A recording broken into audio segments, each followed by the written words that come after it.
Greetings, Dr. Beckett. Welcome to the Quantum Leap podcast. Theorizing that one could time travel within his own lifetime, Dr. Sam Beckett led an elite group of scientists into the desert to develop a top-secret project known as Quantum Leap. Pressured to prove his theories or lose funding, Dr. Beckett prematurely stepped into the Project Accelerator and vanished. In the blink of a cosmic clock, I went from quantum physicist to Air Force test pilot, which could have been fun if I knew how to fly. Fortunately, I had help. An observer from the project named Al. Unfortunately, Al's a hologram, so all he can lend is moral support. Anyway, here I am, bouncing around in time, putting things right that once went wrong. A sort of time-traveling Lone Ranger with Al as my Tonto. And I don't even need a mask.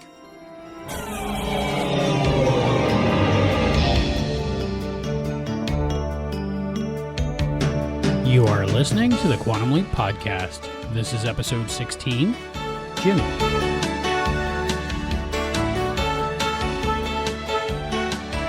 Mr. Samuels asks, you're not retarded.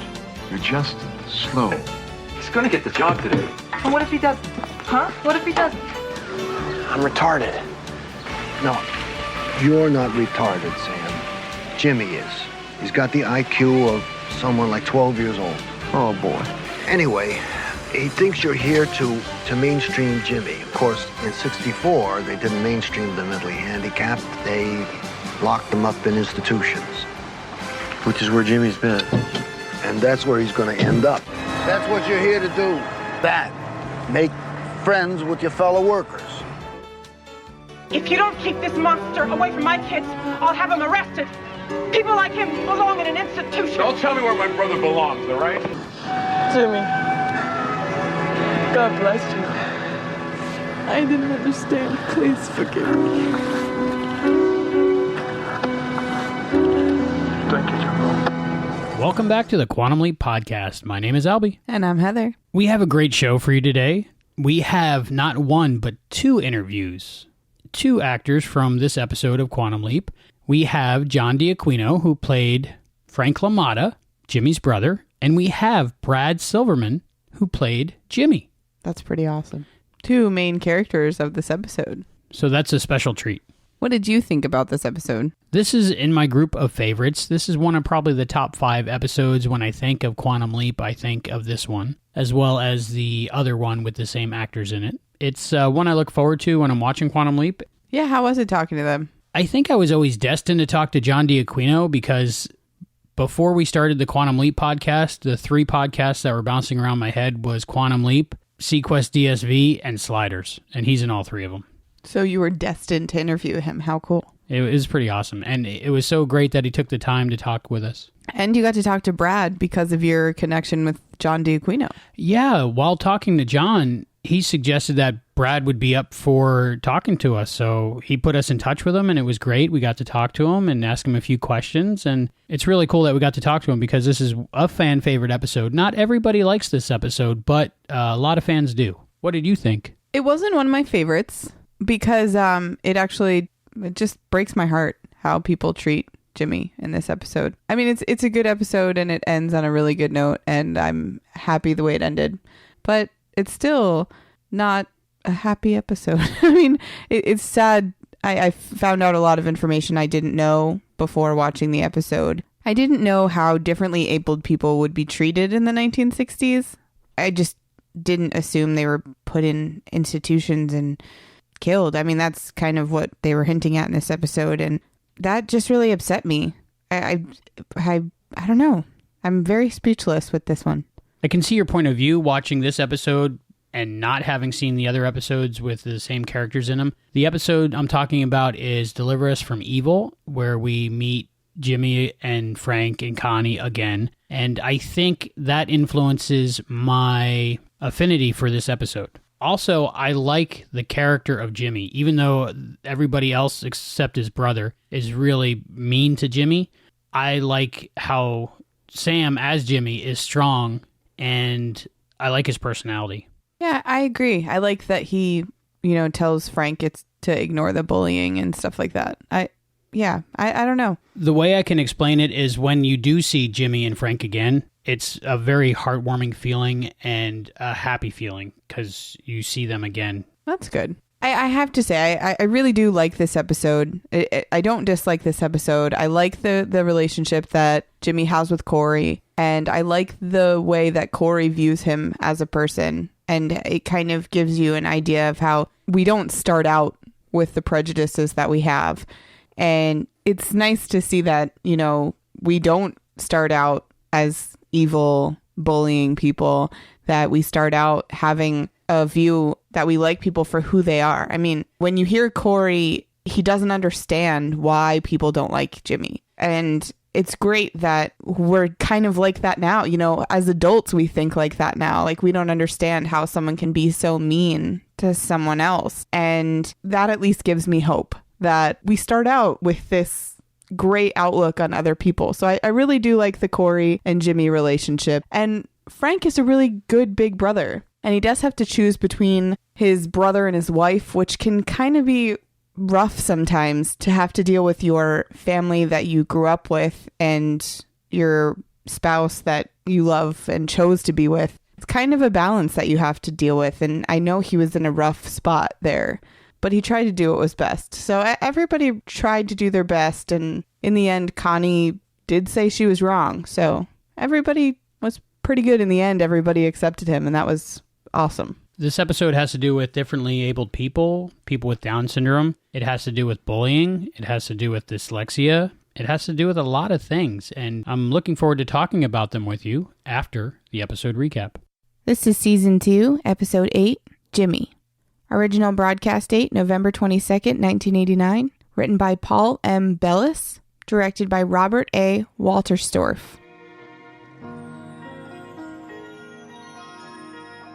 Sam finds himself lying upside down in a bedroom, wearing children's pajamas and slippers. A young boy, Corey, shoots him with a toy ray gun and asks if he's going to die, and Sam dramatically plays dead. Corey's father, Frank, comes in and says that Jimmy needs to get dressed for his first day of work, and tells him that he won't always be there for him. As he opens the closet door, a mirror reveals Sam's new body. Frank says he had to pull some strings to get Sam the interview, and tells him that if anyone asks, he's just slow, he's not retarded. Frank goes down to breakfast and greets his wife, Connie, who complains she didn't get much sleep the previous night. She explains that she's been thinking about Jimmy, and Frank insists that the doctor believes Jimmy is ready to be out on his own. Connie is already uncomfortable with having Jimmy in the house, and it's only been 2 weeks. Sam comes in to have breakfast, and Frank plays with him and Corey, much to Connie's irritation. Sam reads the paper and discovers he's in Oakland on October 14th, 1964. Frank is surprised to see that Sam is reading the front page rather than the comics. Corey leaves for school, and Connie tells him to come home early and not play at the wharf. As he leaves with Sam, Frank assures Connie that everything will be fine and Jimmy is family. As Sam gets up, he spills the milk and Connie tells him to go. As he leaves, Connie mistakes Sam's unfamiliarity for Jimmy's typical behavior. Al appears and talks with Sam outside. He assures Sam that Jimmy is retarded, not Sam, and that Jimmy has an IQ of a 12-year-old. Al tells Sam to act normally, as someone at Jimmy's level can read, write, and hold a job. As they talk, Connie looks out the window and sees Sam apparently talking to himself. Meanwhile, Al assures Sam he knows what he's going through and admits that Ziggy is having mood swings. However, the computer thinks that Sam is there to mainstream Jimmy, and they didn't have mainstreaming in 1964.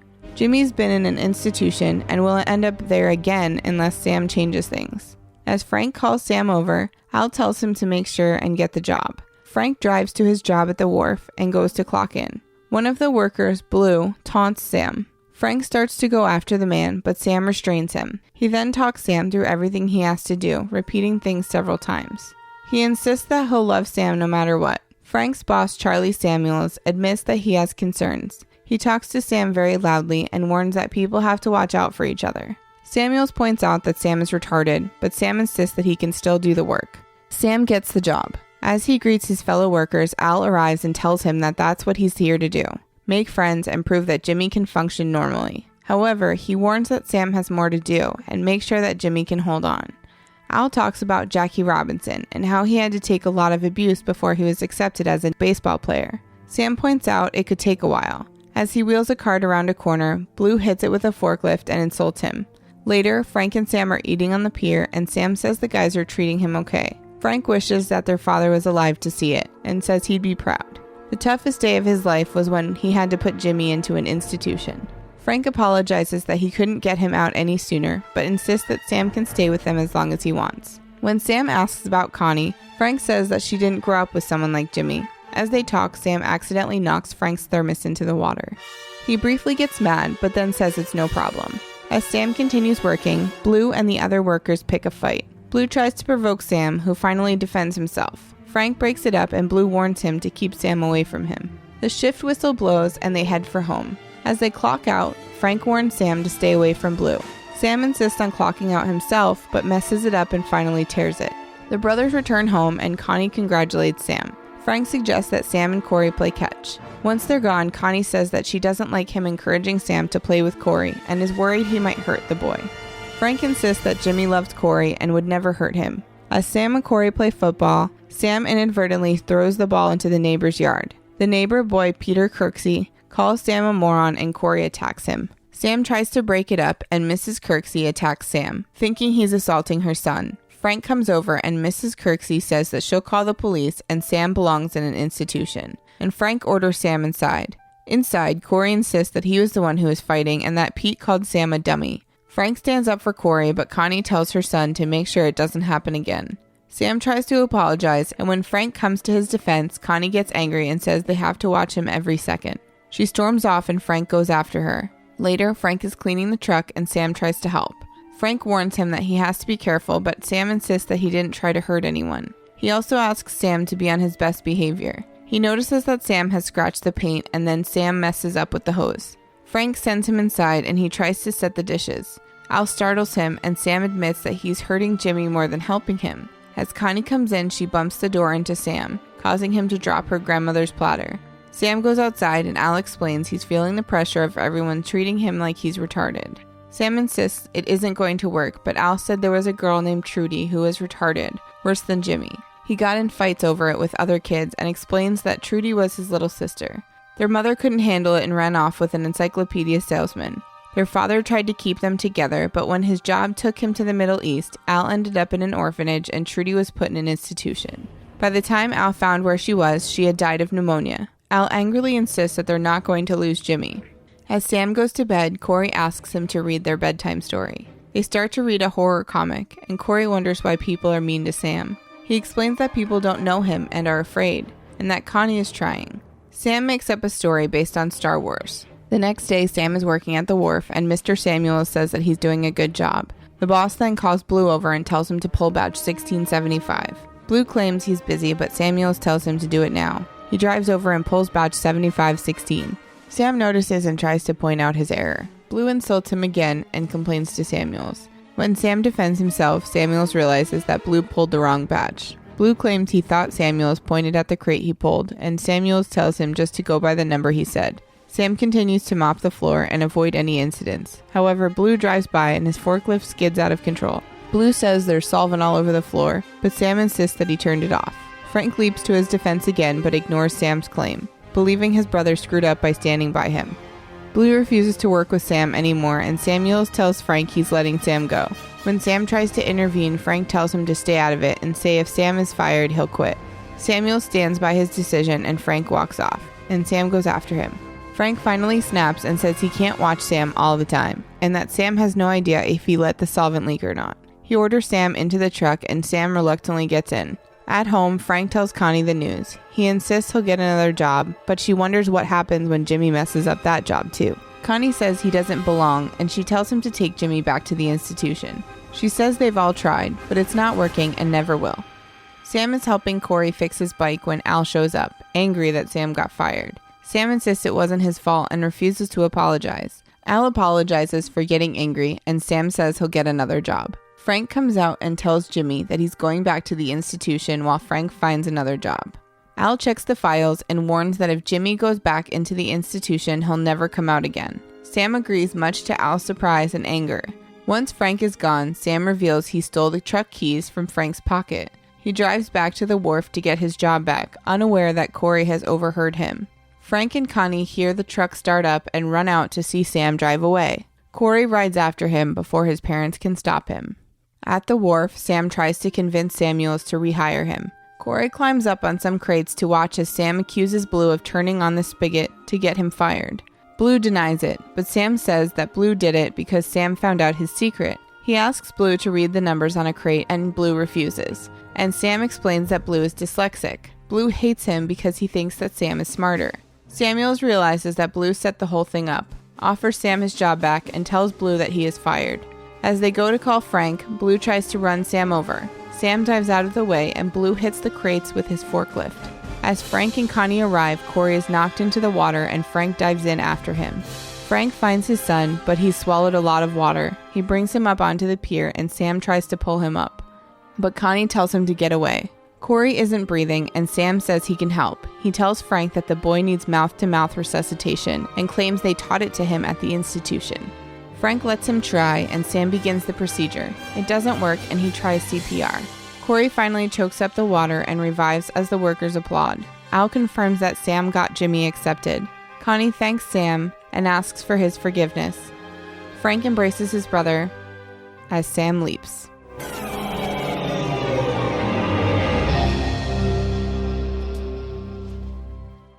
Thank you so much, Heather, for that. That was a long one. Yes, it was. But it was my pleasure. It was very detailed. I think we got that one off of TVRage.com. Yeah, that was definitely a play-by-play of the episode. So thank you. So I think the reason why I'm really iffy on this episode is because I have a cousin who has learning disabilities. He's not really diagnosed with anything. He doesn't have Down syndrome, but he is one of a set of triplets, and he is the oldest one, and he was on the bottom in the belly. So I think that he just got deprived of nutrients and all that during his creation. He is a great person. He's 13 or 14 now, and he gives the best hugs, and he is such a goofball. His nickname is Scoob, like Scooby, and I've seen him grow up since he was a little baby. He is such an inspiring person. He has won medals in the Special Olympics last year, and he loves sports, and he gets to spend a lot of time with his parents because they're homeschooling him now. And it was really hard because he has a brother and a sister who don't have any learning disabilities, and they're just normal teenagers, and his whole life has been compared to them as, you know, where he is on the scale. And I know that that's rough for him and also for them because it's just a tough situation. But I think that knowing him and knowing that there was a time when he would be treated the way Jimmy was treated, I just can't imagine. It just breaks my heart that he would have been treated like that. And I just think that it affected me that way. But I'm so glad that we're in a different age now. It gives me so much hope for our society that we've come so far in 50 years. That's awesome. For most of humanity's existence, people with learning disabilities or Down syndrome or people that are differently abled in one way or another were treated very cruelly. They were either put in a basement, in an attic. Unfortunately, some of them were killed, or they were put in homes and just treated like less than human, and they weren't taken care of, and that's why they died. The scene where Al talks about Trudy is really, really what happened back then to people. Yeah, see that? I just can't imagine. And Dean Stockwell did such a great job because you could see the heartbreak on his face. It was rough in that aspect. But, you know, the great thing about this episode is the turnaround. The mainstreaming that they try to do in this episode, that is great. I mean, it's great that people are starting to realize in this episode that they're just like everybody else. Your IQ doesn't measure how much of a human you are, how much of a person you are. So it's awesome that they show, just in the Quantum Leap way, like they always do, that everybody is the same and we're all equal. And Quantum Leap does a great job at showing the right way to do things. Well, in this episode, they use the word retarded. And as a society, we don't use that word as much anymore. The reason it applies, especially back then, is because retarded means to hold something back. You retard something. And retarded refers to not the person maybe with Down syndrome, but the people around them holding that person back. And that's why they're retarded. Not because they're differently abled, but because people around them didn't give them a chance to succeed. And what we found now as a society, thankfully, is if you give them the equal opportunity and the same chance as everyone else, they're very capable of being mainstreamed or taking care of themselves or living on their own.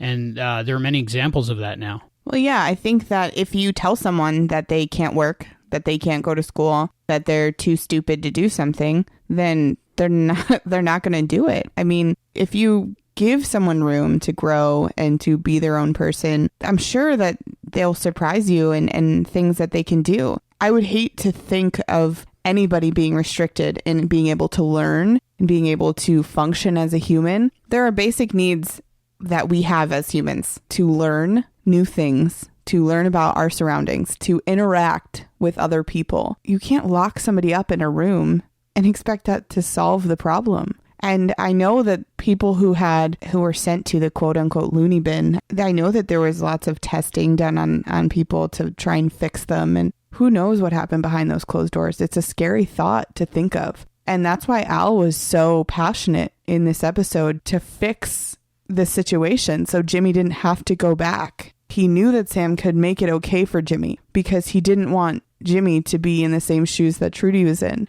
And I like when Al gets mad at him and Sam's like, well, you're mad at me too for something I didn't do. But Sam doesn't come from the same background that Al did with his sister. You know, Al was very, very adamant on not getting Jimmy sent back to the institution. And that was great to see more of Al's backstory. I always love when we learn more about our characters. And it was nice to see, I mean, not that it was a good story, poor Al, but it was nice to get a little bit more of the puzzle that is Al. Normally, at that point of the episode, I would give the character of Al some crap for knowing everything or having an experience of everything, but quite the opposite in this episode. I think when he talks about his sister Trudy, I've seen this episode just this past week 5 times, and every single time that Al talks about Trudy, I start to tear up. And I believe that scene, and it's as real as it can get for a TV show. Dean Stockwell puts his emotions behind that part. Definitely. And that part makes Al more than a two-dimensional character.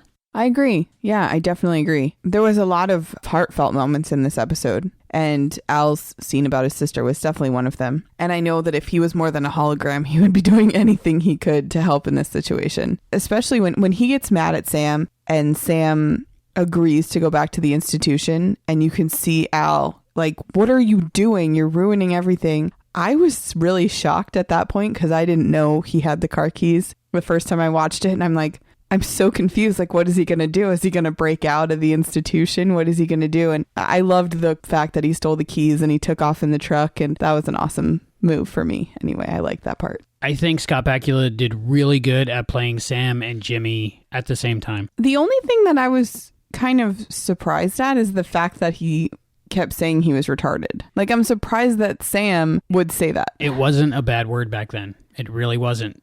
So, like in the 80s, you mean? Right. In okay. 1989, when this took place, it wasn't considered a slur. Okay. It was considered like a definition. But now the definition of retarded is, like I said earlier, someone being held back. Well, I guess just now there's a negative connotation to the word. That was just weird to me that he used that word. But I guess if you're saying it wasn't really a negative word back then... Now we've found out that if you don't retard someone, if you don't hold someone back, then they have as much potential as any of us. Right. Well, I have to say I'm guilty of using that word, or have been in the past. But I did not know the definition. Then you have informed me while we started watching this episode. I think that a lot of people don't know the definition of the word. Well, I've seen a lot on Instagram because I search Quantum Leap on Instagram all the time. And once a month, some kid puts up a clip of Sam saying I'm retarded, and then they're laughing. So it's kind of sad. Yeah. We're not all perfect. No, but I don't double tap those. No. You know, I have to say, the thing with Down syndrome is you can see someone and have an assumption about them by looking at their face because of the facial structure that is affected by the extra chromosome, which is an unfortunate thing for the person who's making that judgment because you don't know them. You don't know who they are. And they say in this episode that Jimmy has the IQ of a 12-year-old, right? I've met really awesome 12-year-olds. and some that are really intelligent. So I don't know how you can make that judgment. And, you know, some people feel pity for that person, or, you know, they just assume that they're less intelligent, but it's an extra chromosome. I mean, there was a great blog post. There was a woman who, it was her third kid, and she gave birth. And as soon as she did, she knew that her daughter had Down syndrome, and she didn't know what to feel. She cried because she was so upset because she knew that her daughter's life would be rough. And then she was upset because she cried, because she was upset because she judged her baby. And I mean, I can't even imagine the roller coaster of emotions that you feel as a parent to have a child who has any disabilities, whether physical or mental or anything like that, because you want the best for your child. You want them to have the easiest life possible. So that kind of brings me back to that post when I watched this episode, because Frank talks about their dad and how hard it was for him to put Jimmy into an institution. I cannot imagine as a parent putting my child away somewhere, because when you're a parent, you don't care if there's anything wrong with your kid. Like, they're your kid. Obviously not all parents, because not everybody's perfect. But speaking from experience, me as a mom, if my kid, if anything was wrong, I would still be protective mama bear. You are not locking my kid up. So I can't imagine being in a society where that was something that you had to do. Now it's still rough. It's still rough because you still get that everybody looks at your kid and knows that they have Down syndrome. And then people make judgments, which is a horrible thing. And we have to step back from prejudices at first glance, because you honestly don't know. You don't know who they are, what they've been through. You just look at them and have that judgment right there. We're getting better, though. We're getting better. We don't lock them up in institutions anymore. Nobody should be locked up in an institution for any disability that they have. Well, the fact that Al tells Sam that Jimmy has the IQ of a 12-year-old, there's a lot online saying that that's just wrong. Well, it is 25 years ago. It is. Just their information, so. Right, but IQ has nothing to do with age. A 12-year-old can be a genius. A 12-year-old could be an imbecile. You're right about that. So there's no correlation to IQ and age. You think he was talking about maturity? I think so, and it was just lost in the writing process. Yeah. That part was wrong. Well, but even as far as maturity, I know a lot of adults that are as mature as a 12-year-old. I have more toys than most men my age do. Yes, you are in that group of the maturity of 12-year-olds. Yes, and I'm proud of it. Yeah, and that's it's not a bad thing. Right. Exactly. Again, we're dealing with a show 25 years ago, and it's not like they were using the word retarded and confusion about the IQ versus maturity. Yeah. But they were really trying to do something important with this episode, and I think they did. And it might be silly to say, but it might be one of the reasons why people are aware of this problem, and it has gotten so much better in the last 25 years. Oh, yeah. And I think that media exposure and shows that touch on things like this have helped a lot of people change their minds. At least I hope so. We don't really have shows like this anymore. The morality play kind of show. At least I can't think of any that are on the air right now. But this was such a great show for that. We've touched on so many different social issues that compared to today, we've come so far. We still have so much further to go. But go Quantum Leap. They did this episode good. See, yeah, you might like it, actually. Well, I don't think it lived up to my expectations because you were so excited for this episode, and I still don't really know why,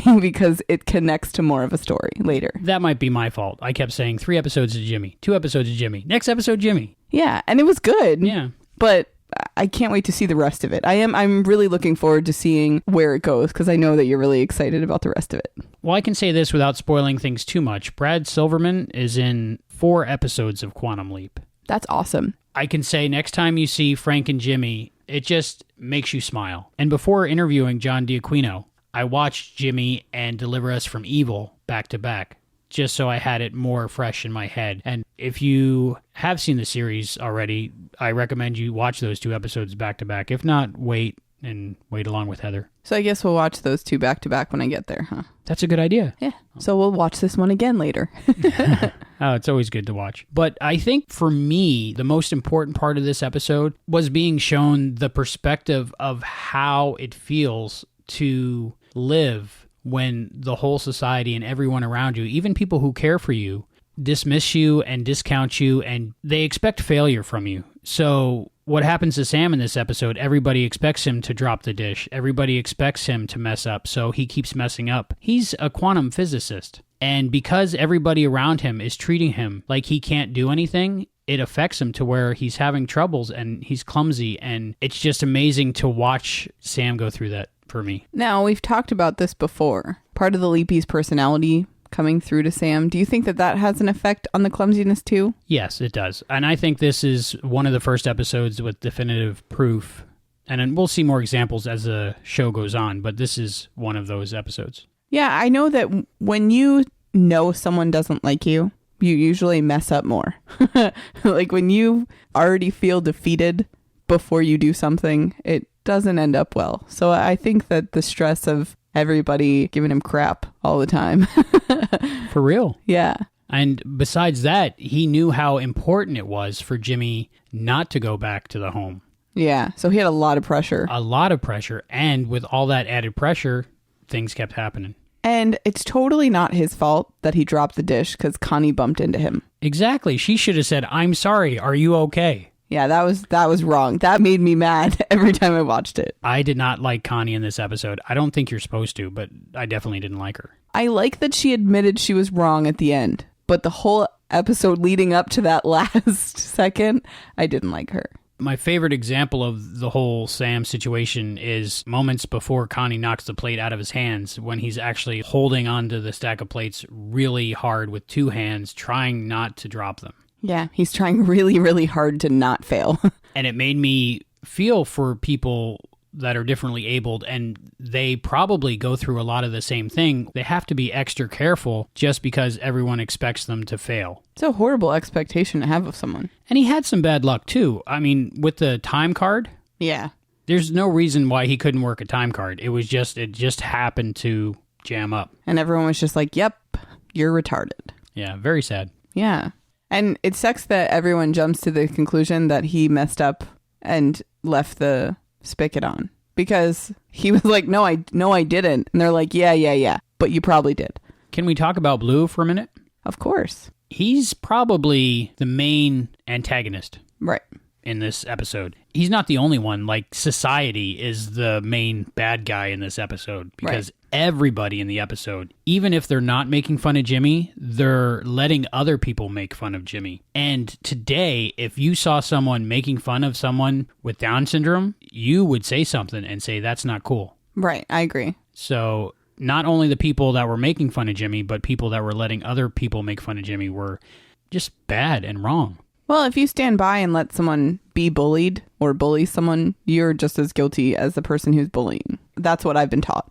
Me personally, this episode had a big influence in my life. When I was in school, there was a special classroom for people with disabilities that needed extra help learning and getting an education and different things. And I was able to volunteer to help in that class. And I did that for several years during school because of this episode. It inspired me to see what I could do. I'm sure I didn't teach them anything, but I was their friend, and just having people there to help them with the little things, I think it meant a lot to them, and it meant a lot to me that I was able to be there. That's really awesome, especially that Quantum Leap inspired you to do something about it. That's a big influence it had on me, and I'm sure it had an influence on other people that maybe had, let's say worst case scenario, was bullying somebody with Down syndrome and saw this episode and was like, dude, that's messed up. I would hope so. I would hope that people have an open mind enough to realize when they're in the wrong.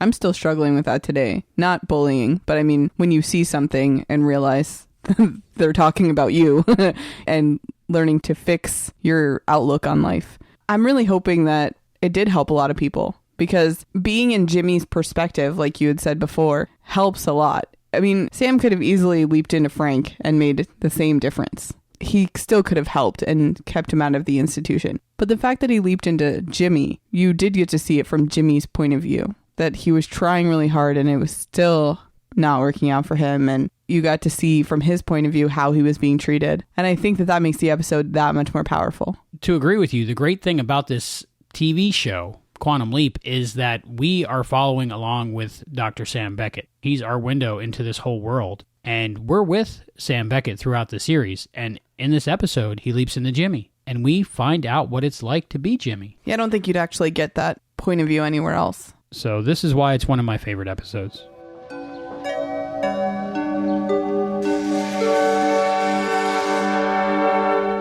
The mirror scenes. I know we've talked about the mirror scenes a lot in our podcast. This one was really, really weird because Sam and Jimmy were in the same shot because you kept seeing Sam's shoulder in the mirror.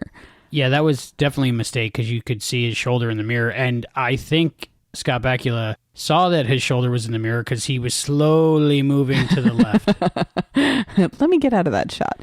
But I think it was twice, maybe 2-3 times. But I think the first shot of him in the mirror, the shoulder's not there. But then the shoulder kind of creeps in. And then the next shot, the shoulder's really there. Well, the blocking for those mirror scenes and the geometry is got to be very difficult because you have two people playing one character, a camera, and a mirror. But why did Sam have to be in that shot? Because you have to see the back of his head. Okay. You're seeing the back of Scott Bakula's head and the reflection of the other actor, Brad Silverman. Yeah, but they should have made that happen a little bit. Or like just went in and did some CG wall editing. I don't know. They had no CG back then. I know. They either printed it or they did it again.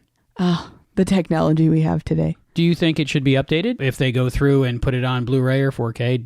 I know you said earlier that no. No, it's not. Now, we're just nitpicky because we are talking about the show and we just pay attention. When you've seen it 5 times, you notice things. I don't think it takes away from the episode at all. And it does kind of date it, but that's not a bad thing. I like Quantum Leap in all of its quirks and mirror errors. Mirror errors. I think that's the first time I've ever heard that. But it applies. It does totally apply. Do you think it should be updated? Why not? If the executive producer creator of the series is okay with it, then I would be okay with it. If he wants it left alone, then I'm okay with that also. See, I think it's different than the graphics being redone. Like fixing the mirror things, I think should be left alone. That should be left alone. If it was something like Star Trek original series where they updated the planets and they updated all of the CG stuff, I think that's okay to update. But fixing boo-boos and stuff, I think that just gets too complicated. So Connie says to Corey before he leaves, "Don't play at the wharf today, come right home." Does he normally go play where his dad works? I mean, but it was weird that they just kind of threw that in because he rode his bike there. So I guess that was showing that it's not that far away. You know, they don't put anything in by accident. So it was weird that she said that, I guess, to foreshadow that he was going to go later. That seems like a really dangerous place to go play. Yeah, with the forklifts and the crane and the big crates that are similarly numbered. Yeah, I don't know. It was weird that she told him not to go play there. Don't ever go play around the forklifts, please. Yes, that's a hard hat area. Stay out of a hard hat area. Yeah, right. Especially as a little kid. I liked how Sam, as Jimmy, was joking with his brother Frank. By calling Frank Sir and asking if he could pick his nose, he was making fun of how people were treating him. Yeah, he had a good sense of humor about it. And then when they were sitting on the edge of the dock and Frank was trying to trick him and he just looked at him like, I know what you're doing. I like their relationship. That was really good. And even Sam had a brotherly connection with Frank. And they're not brothers. So Sam just must have known the brotherly love kind of thing. Well, Sam did have a brother. Right. He died in Vietnam. No, I remember. But I mean, it's hard to have a brotherly connection with someone you're not related to. There's something about your siblings. I mean, you grow up with them. You can make fun of them and know that they still love you. And, you know, it's like a relationship that you have that you don't have with anyone else. It was cool that Sam and Frank still had that connection, even though Sam really wasn't his brother. But they definitely did have that connection. Oh, yeah. And I loved it in this episode. And when Sam hugs Frank, you feel it. Oh, yeah. Yeah. And that was good. And I'm assuming that continues in the other episodes, too. That Frank and Jimmy have that brotherly bond, which is awesome. And in this episode, we learn that Sam's never been on a job interview. He's just that smart. People are like, no, we want you to come work for us. Right. He had his choice of anywhere pretty much when he graduated, I'm sure. Which is another cool aspect of this episode because Sam is completely out of his element. Because this is almost the opposite of Sam's life. And the part where Mr. Samuels wasn't going to hire him because he said he's retarded, and Sam says, I can't change that, but I can do the work. The thing I liked about the interview was the fact that he was yelling at him. And he's like, I'm retarded. No, he said, I'm slow. I'm not deaf. I had a boss at one of my jobs that, not with someone differently abled, but someone who didn't speak English. Yeah. She would yell it louder in English, like that would help. So there are people that, I don't want to use the word dumb, but there are people that... They just don't understand how the world works. Right. If you don't understand English and you yell it louder in English... That's not going to help. Not at all. Water for elephants. Well, I just thought that was another kind of humor that Sam brought to the character. I don't know if Jimmy is like that too, but I liked that aspect of it, that he had a humor about his disabilities and was like, yeah, but I'm not deaf. You don't have to yell at me. I can hear you.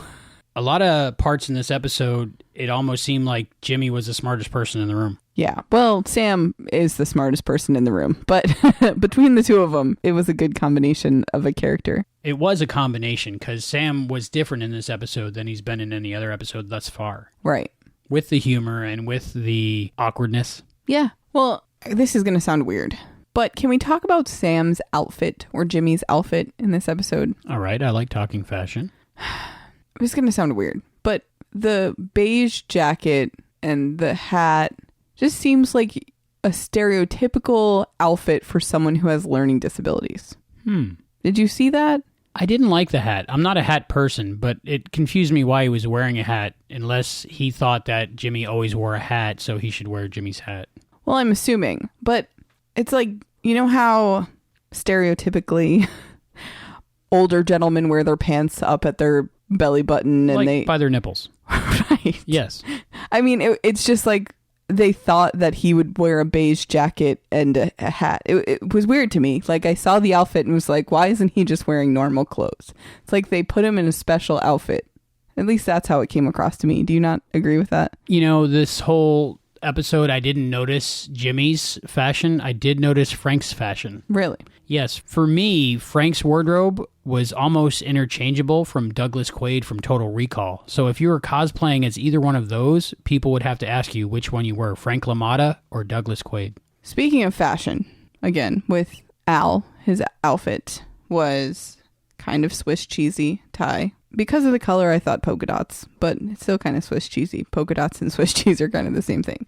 But the cutout tie, whether it be a lightning bolt or Swiss cheesy, it's kind of his new fad in the last few episodes. Yeah, he had a few of them. I'm not complaining. It's kind of a cool fashion statement he's got going on. He was in his normal, crazy clothes, but not too much to take away from the episode. It wasn't over the top, because I think it was probably important. And I think somebody said he's got a serious moment in this. We don't want him to look like a clown while he's having his moment. Wear your respectable Swiss cheese tie.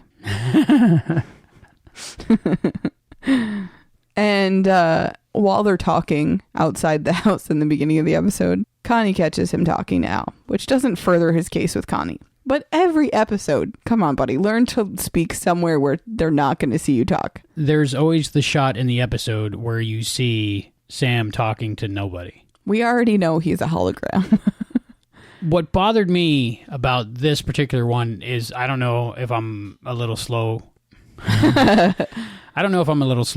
But we're seeing Sam from Connie's perspective in the kitchen. So she should be seeing Jimmy talking to nobody. Technically, yeah. Right. But we're seeing a shot of her seeing Sam talk to nobody. So that makes no sense whatsoever. I didn't even think about it that way. I was just like, really? By now, you should know to like go in the bathroom or, well, I guess they would still hear him talking to himself. Where do you go to talk to your imaginary friend? You pick up a payphone or a cell phone, depending on what decade you're in. He has done that before. What price, Gloria? Right. Has there been an episode where he hasn't been caught talking to thin air? I don't think so. Okay, so that's a standard thing maybe, and they go, okay, where are we going to put that shot in this episode? Usually it just makes him seem crazy, and people are just like, yeah, well, it's just him being him. So in this episode, it just deepens his troubles with Connie in this episode, so that sucks, but what are you going to do when you got to talk to your imaginary friend, aka hologram?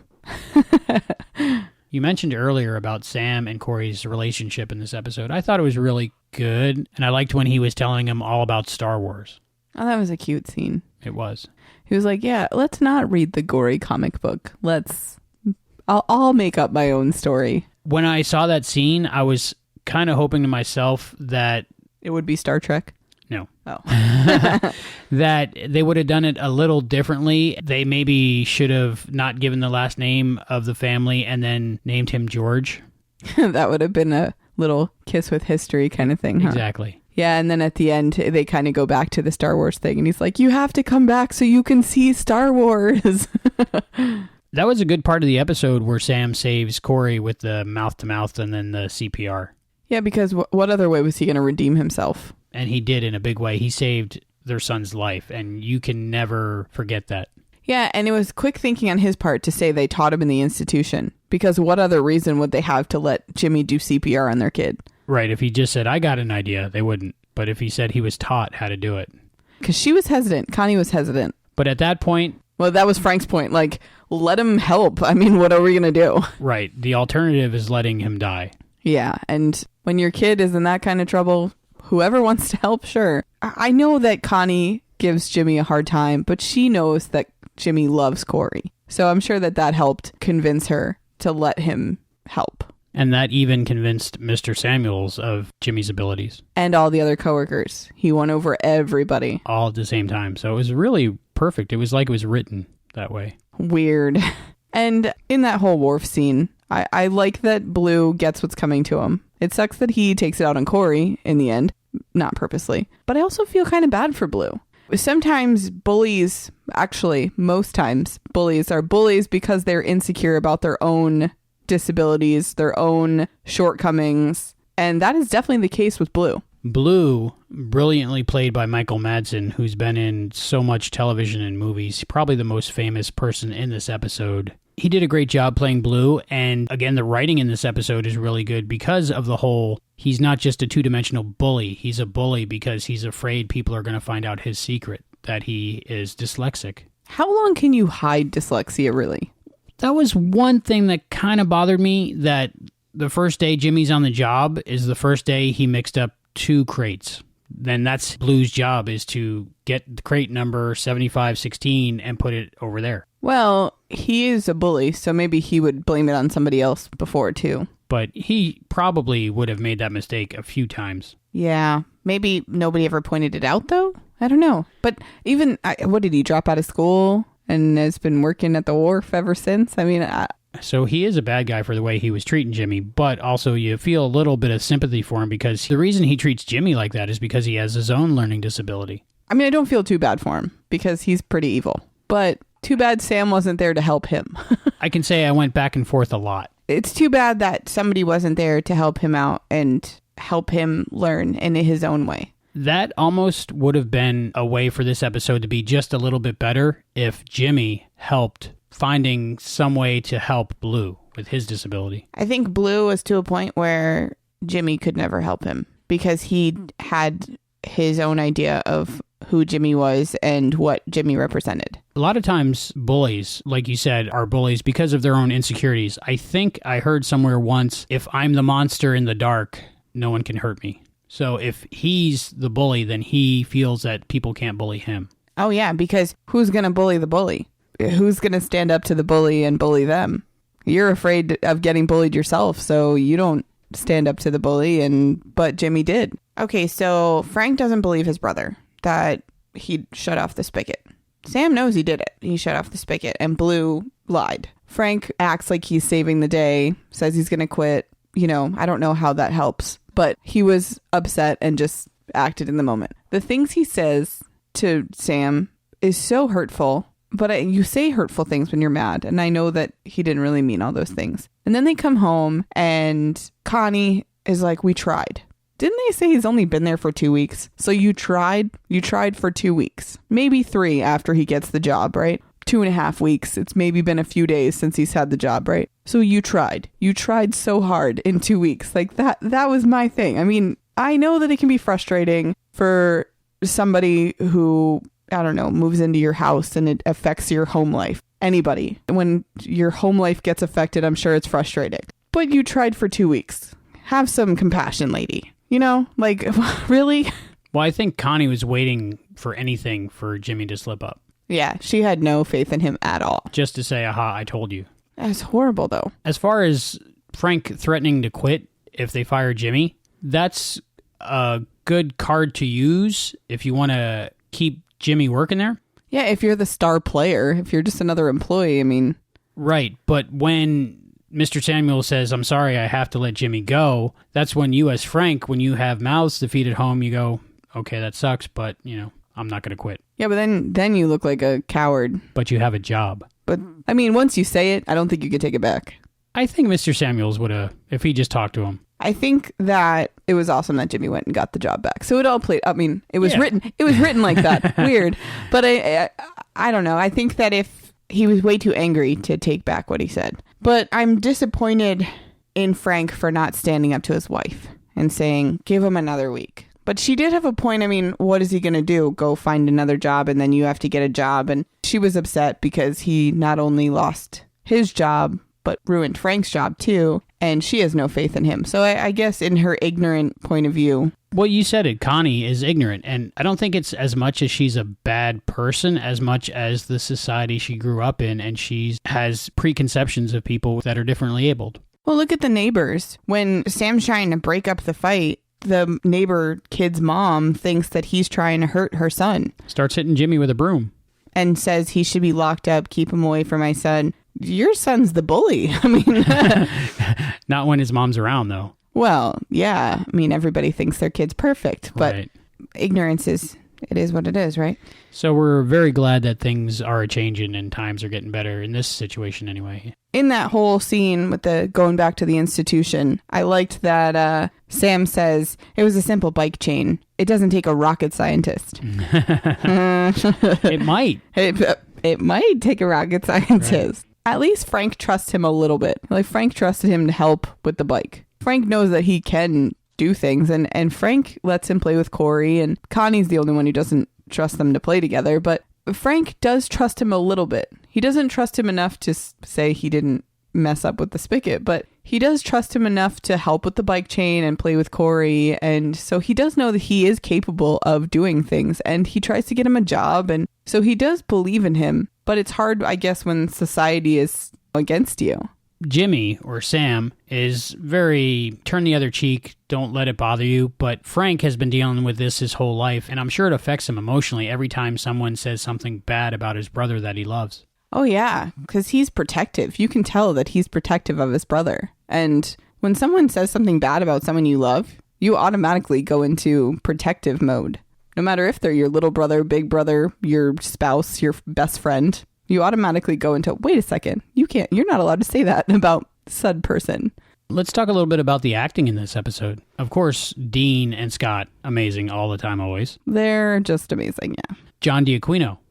Great job. Right? How great was his character and how he portrayed it in this episode? Yeah, and I mean, even Corey did great too with his little speeches that he made about Jimmy. That was great. And I'm sure Connie's part was even hard to play. You know, not knowing what she knew even in the 80s, 90s. Everybody did great in this episode. That's probably why it's one of my favorite episodes. Just everything for me came together in this episode. The moral, the lesson, the acting, and the writing by Paul Bellis. Just everything came together for me.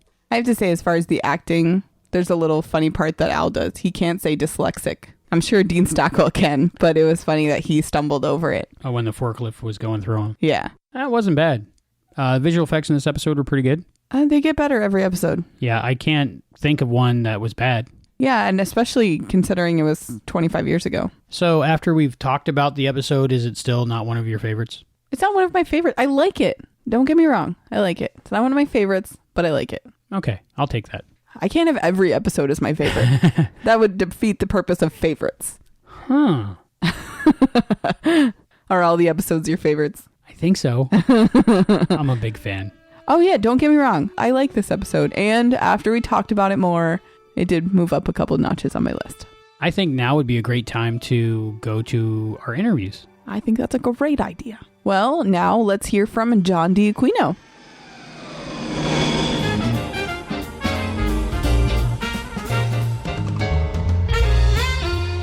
Today on the Quantum Leap podcast, we are very fortunate to have with us from one of my favorite episodes of Quantum Leap, John D'Aquino. You know him as Frank LaMotta from Jimmy and Deliver Us from Evil. He was also in the final episode of Quantum Leap, and he wrote an episode of Quantum Leap, The Beast Within. Thank you for joining us so much.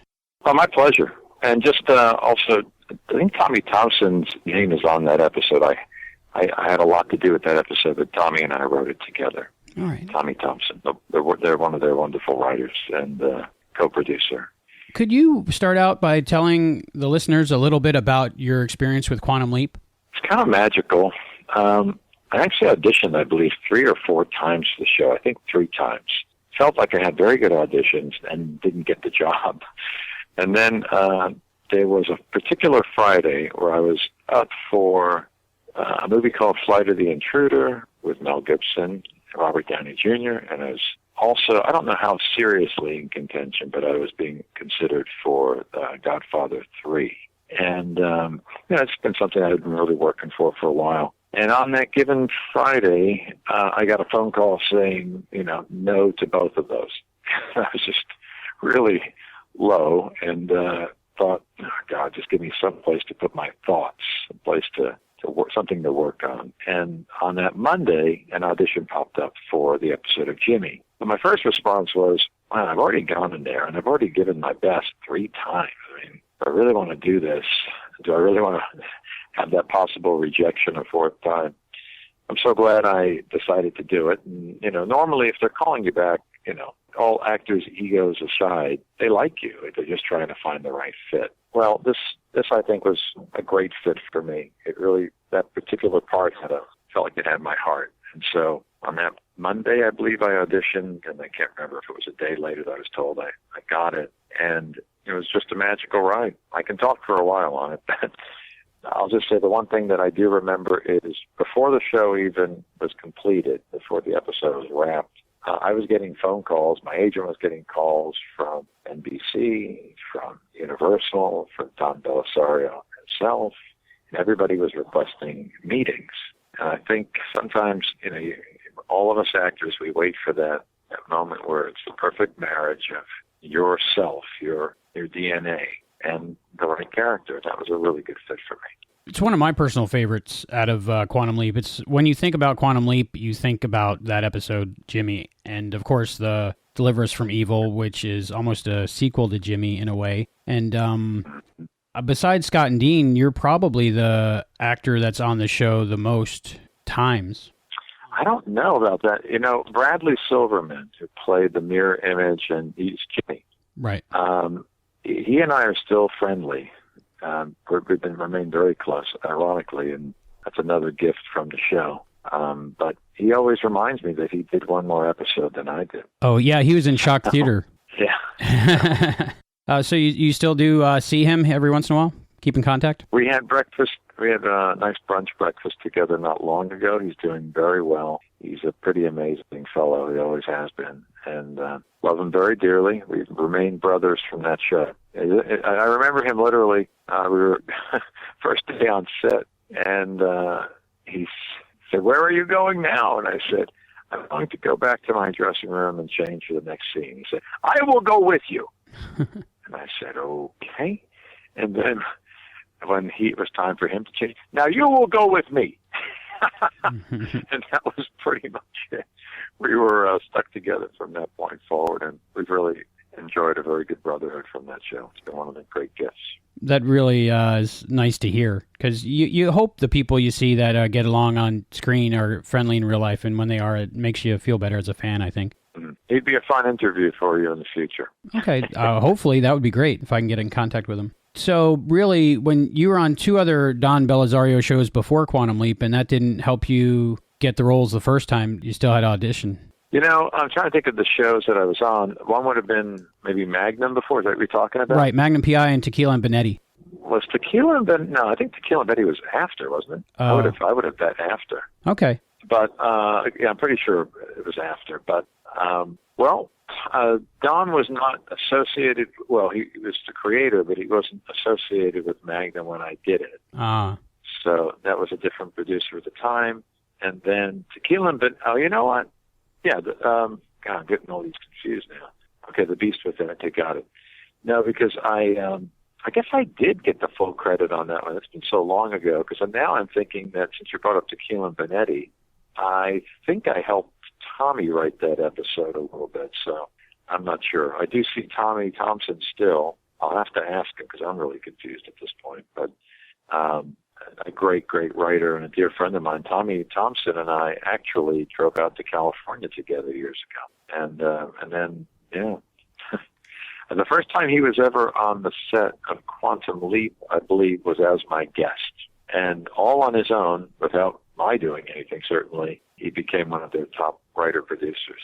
Pretty amazing. What was the process like for you with The Beast Within? Did you have to go in and pitch the story idea and then get approval? And then what was the writing process like for you? It's kind of funny because I had, you know how Hollywood goes, I had pitched my one idea that I had for the show to a producer that will go unnamed, but I got busy on another series, performing, acting in another show, and so I had no time to do anything else. But I was at the Hollywood Bowl to see one of Frank Sinatra's last concerts, and in front of me was a girl, an actress that I knew, and she said she was doing Quantum Leap, and because I knew everybody, I said, "Oh, which episode are you doing?" And who's directing? And she started telling me the episode that I pitched.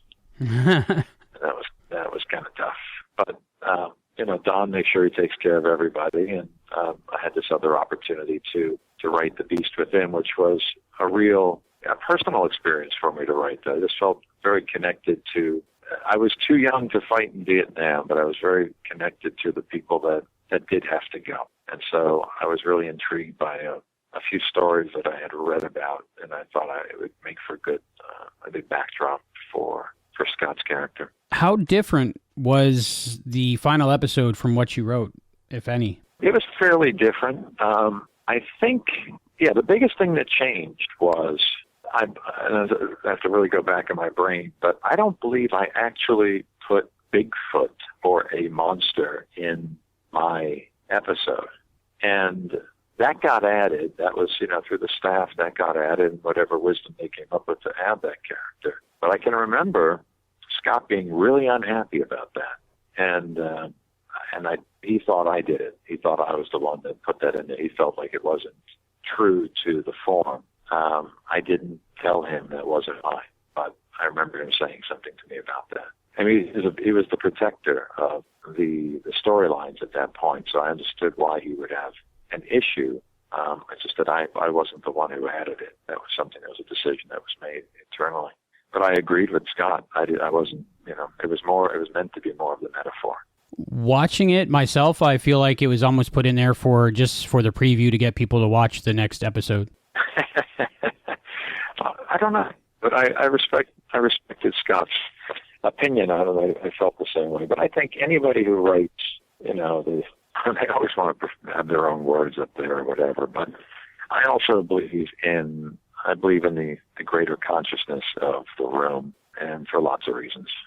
But I'm just really glad that I had the opportunity to do it. It was a joy. The director I didn't know very well. I can't remember his name, and that was a disappointment to me. Not that he was a disappointment, but I knew all the other regular directors, and I would have loved to have had that rapport on set.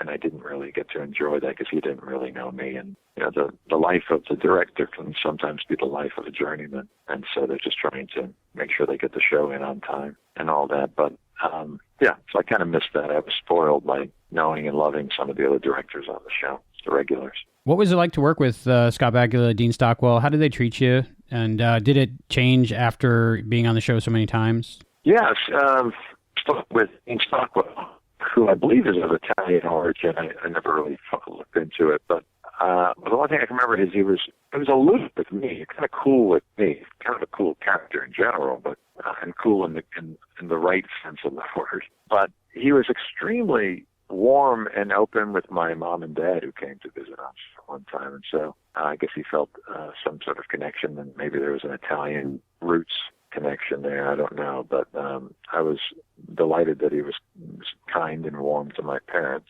Scott was very good to me on set and a great leader. He taught me how to be a great leader. I learned a lot from him. So when I had a show in the future, or if I always followed Scott's model. I'll never forget him.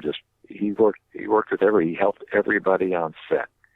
On some days I would see him, pulling the cables across the electrical cables, whatever he could do. He was a great captain of that show. So I wish him well, and he deserves all the good things that are happening for him. He's got some good things happening lately too. Yeah, he's got NCIS New Orleans, I think, coming up. Yeah.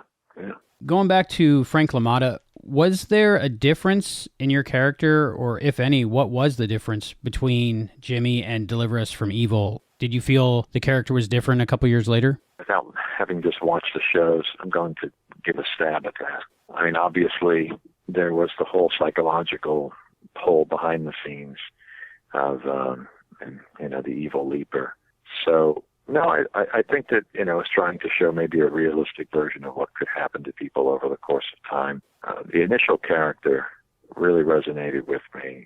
Just, he was in a no-win situation everywhere he went, just trying to help raise his brother. And it was just a super empathetic, sympathetic character that meant a lot to me, but it also meant that character meant a lot to the fans of the show. And so did Bradley. Bradley was, he had all of their hearts. Scott was brilliant in it. And I think the thing that resonates for me is when I was a kid, there was a boy who was retarded.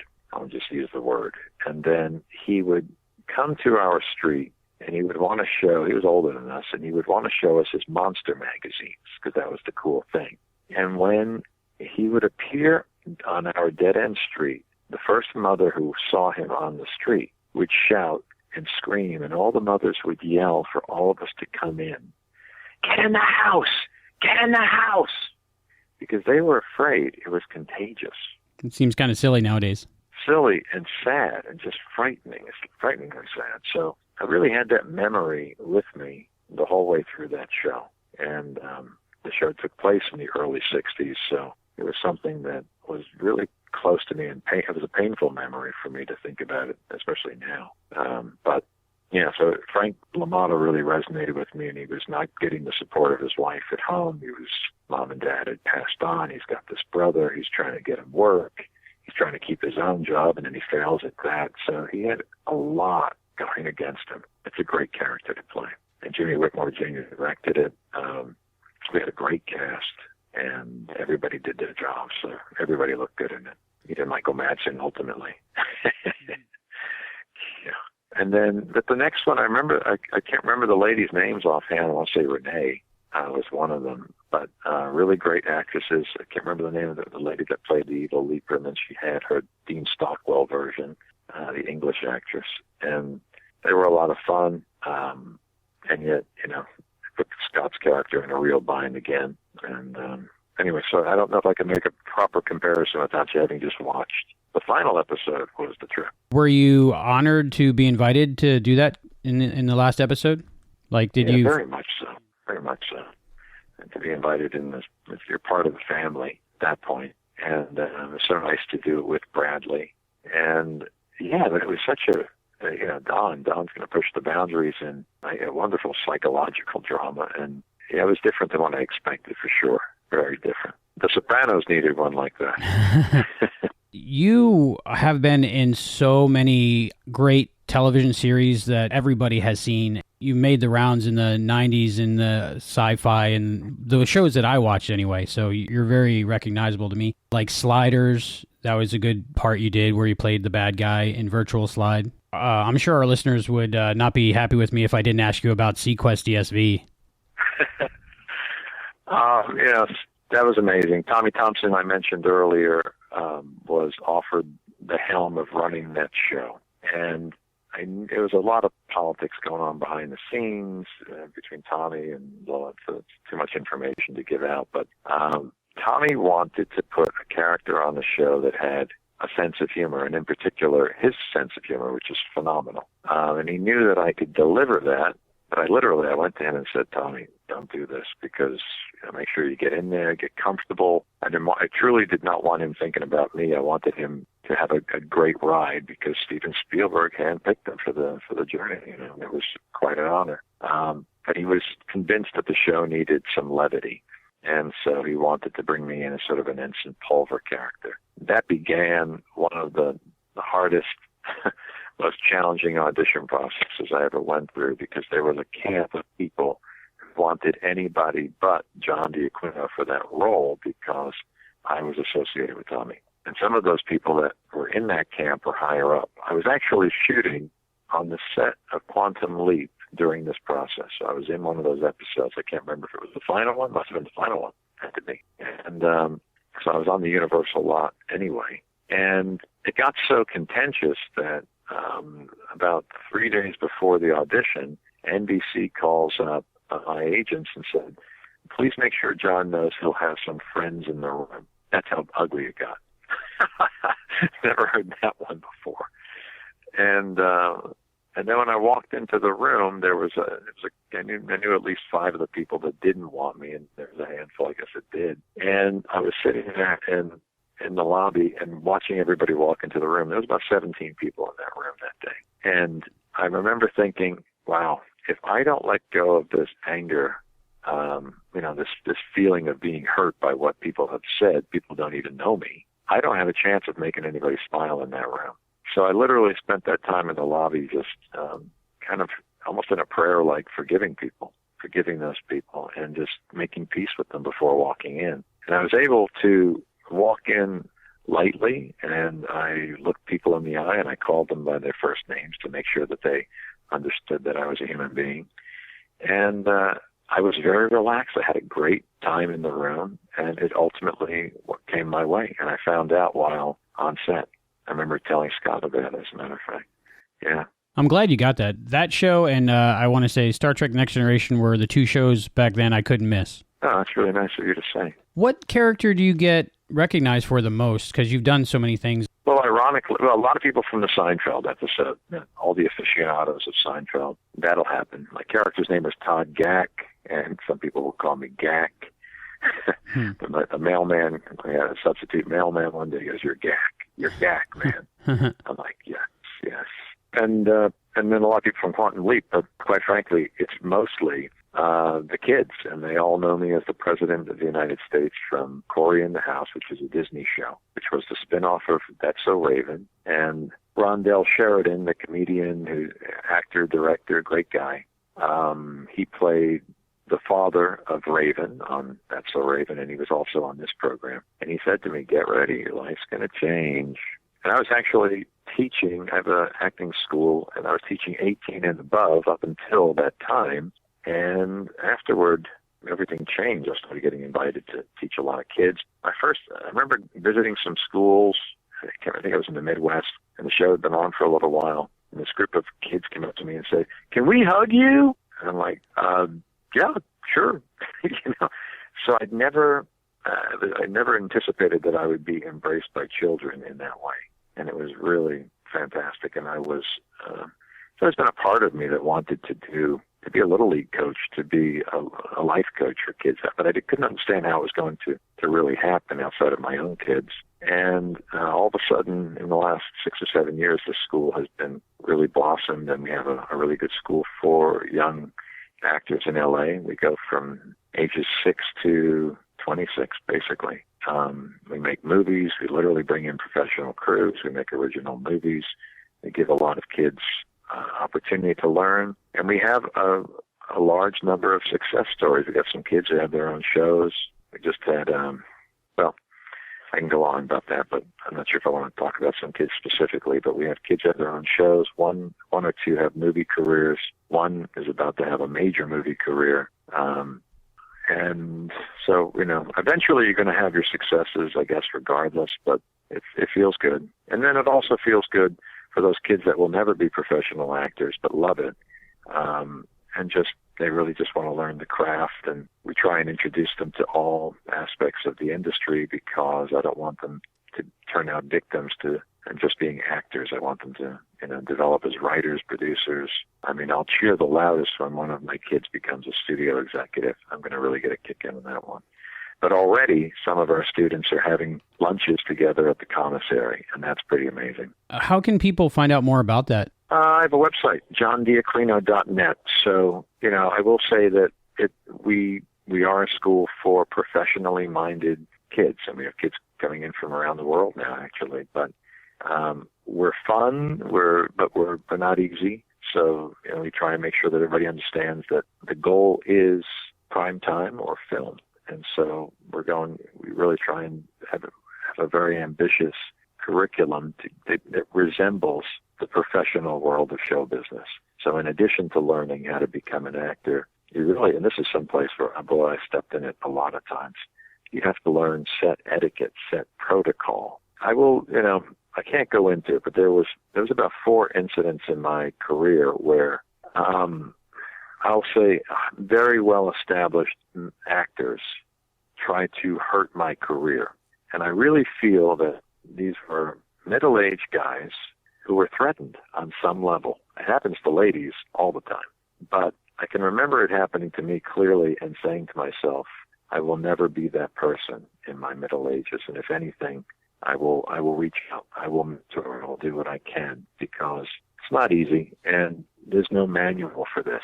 And we spend a lot of time trying to create some sort of manual for how to be what's expected, be a good guest on set, et cetera, et cetera. I was reading your biography and I noticed it had said that one of your teachers early on was Charles Nelson Riley. Yeah. Could you tell me more about your relationship with Charles Nelson Riley and how amazing that must have been? That was a gift from heaven. That's a very special man, and anybody who studied with him feels the same way I do, and we're all very blessed. A lot of us became teachers because of Charles, because he taught us initially, if you love the craft will love you back.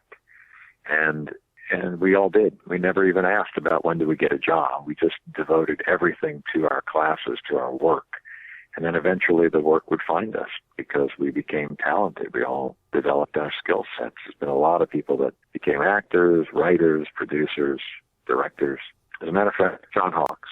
And he has a great career, but he was the guy in the back who loved the class. He hardly, came in periodically, and he would always do something a little bit tweaked, a little bit different. And I think it probably took him the longest, but he's gone really far subsequent to that. Charles was the most giving person you've ever met. He rooted for the underdog. We could be invited to a meal with luminaries, not only stars, but luminaries from any part of the world. We'd be invited to these dinners. He would always want to incorporate us, and he would celebrate you. If he just met you, he would celebrate you. And at a table at the finest restaurant in Beverly Hills, he would bring the waiter over and make sure that everybody at the table knew who this waiter was, or who the boss boy was, or who the waitress was. Tell me about yourself, and he would celebrate that person and make sure everybody understood that this person had value. This person was special and important as well. It was amazing. And a gifted teacher. Class was like church. That's all I can say. He would disarm you he was the funniest human I'd ever met, and I got to hang out with some great ones. And the great comedians wanted to hang out with him. He would make them laugh. And he would disarm you with his humor, and then he would just level you with his passion. And so we learned both. Do you have any little funny stories or anything that happened on the set of your time on Quantum Leap that you could tell the listeners? Let me see here. Oh gosh. Okay, there's a few funny stories. Well, it actually didn't happen on the set. It happened as a result of Quantum Leap. I was proposed to by somebody on a bluff in England who really liked my character. So, and it was, I had gone to a Quantum Leap event. I won't say where. And, I guess I said England, and I ended up getting proposed to. And that was nice. It was nice. I didn't accept, but it was nice. And, so thank you, Quantum Leap. Sounds flattering. Yeah. All right. Well, thank you very much. Thank you. Thanks for saying that. Thank you so much. Honor talking to you. Be well. Be well. Thank you.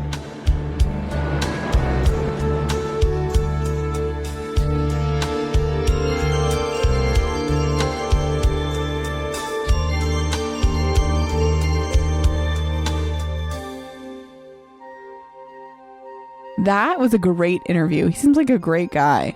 Very nice guy, took the time to talk with us, and he was very helpful in explaining everything about his experience and his character. I have to say, Quantum Leap must be an awesome show if you remember details like that from 25 years ago. I can't remember last week. I am 25, so I don't remember 25 years ago either. But it's great that we are getting all these awesome interviews with all these details of what it was like to be on the show. And it's cool that he actually got to write an episode, too. Yeah, I saw some snippets of that episode. Not too much, I hope. No. Well, you were watching it. I was like, don't look. I don't think... Well, they're all pretty much in their own episode. Each episode is kind of their own episode. And thanks to Mr. D'Aquino, he got us in touch with Brad Silverman. It's pretty cool that they're still in touch. Yeah. So next, we'll go to your interview with Brad.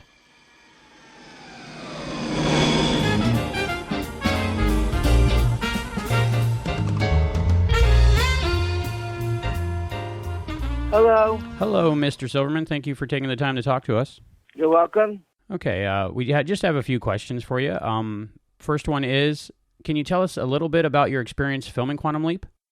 My experience working with Quantum Leap was very exciting, and it made me feel really good to know that people like Scott Bakula and Dean Stockwell were so wonderful to work with and get acquainted with. They taught me a lot about acting. Out of your TV and film roles, which did you enjoy playing the most and why? I loved all the TV and film roles I had, but my favorite movie I was in was I Am Sam. This movie sent out a message to the world that people with developmental disabilities can accomplish many things in life if given the chance. Also, what was it like working with Scott Bakula and Dean Stockwell? Working with Scott Bakula and Dean Stockwell was different because it went back in time, and the experience felt very different to me. Both of them were two different people playing different roles. Were the reflection scenes with Scott difficult to set up? It was difficult to set up because there were different kinds of reflections in the background, so that way we could see the interaction between two different people in the mirror. What was your favorite episode of Quantum Leap that you appeared in, and why? I really enjoyed working on the mirror image scene because I was able to see a different reflection of myself, which was really Scott. Well, thank you so much for talking with us today. We really appreciate it. Thank you.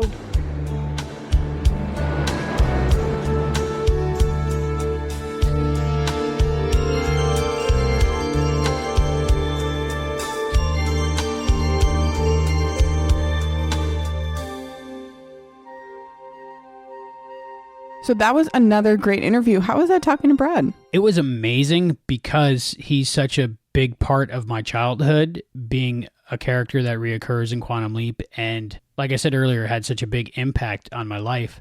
And it was just amazing to be able to talk with him on the phone. That's awesome. You had a great honor to talk to both of these guys during this episode. Everybody associated with Quantum Leap is so nice. And they talk about how everybody else is so nice. What a great show to work for, right?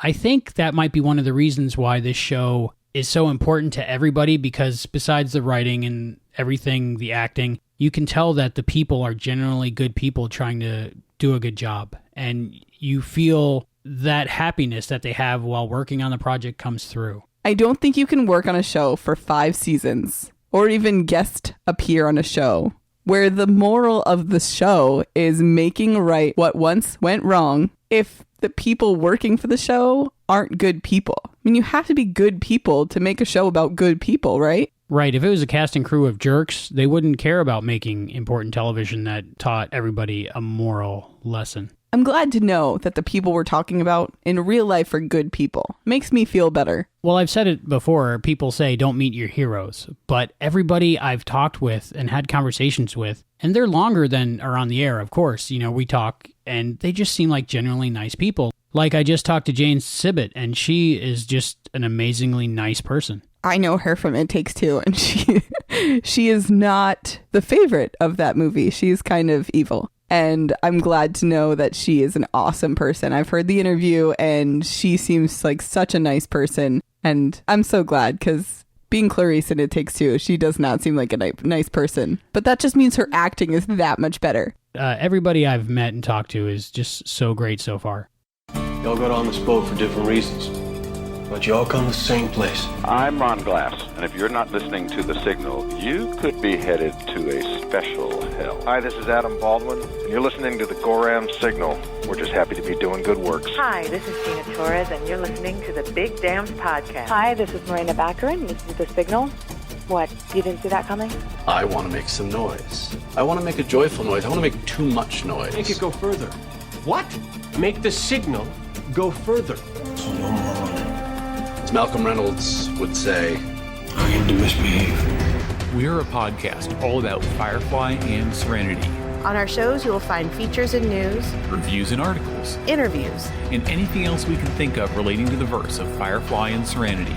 We're continuing to explore the verse, and we want you to join us. Just go to www.serenityfirefly.com. Shiny. Let's be bad guys. The Signal. We aim to misbehave. We have some feedback. We have a lot of feedback. We have some email.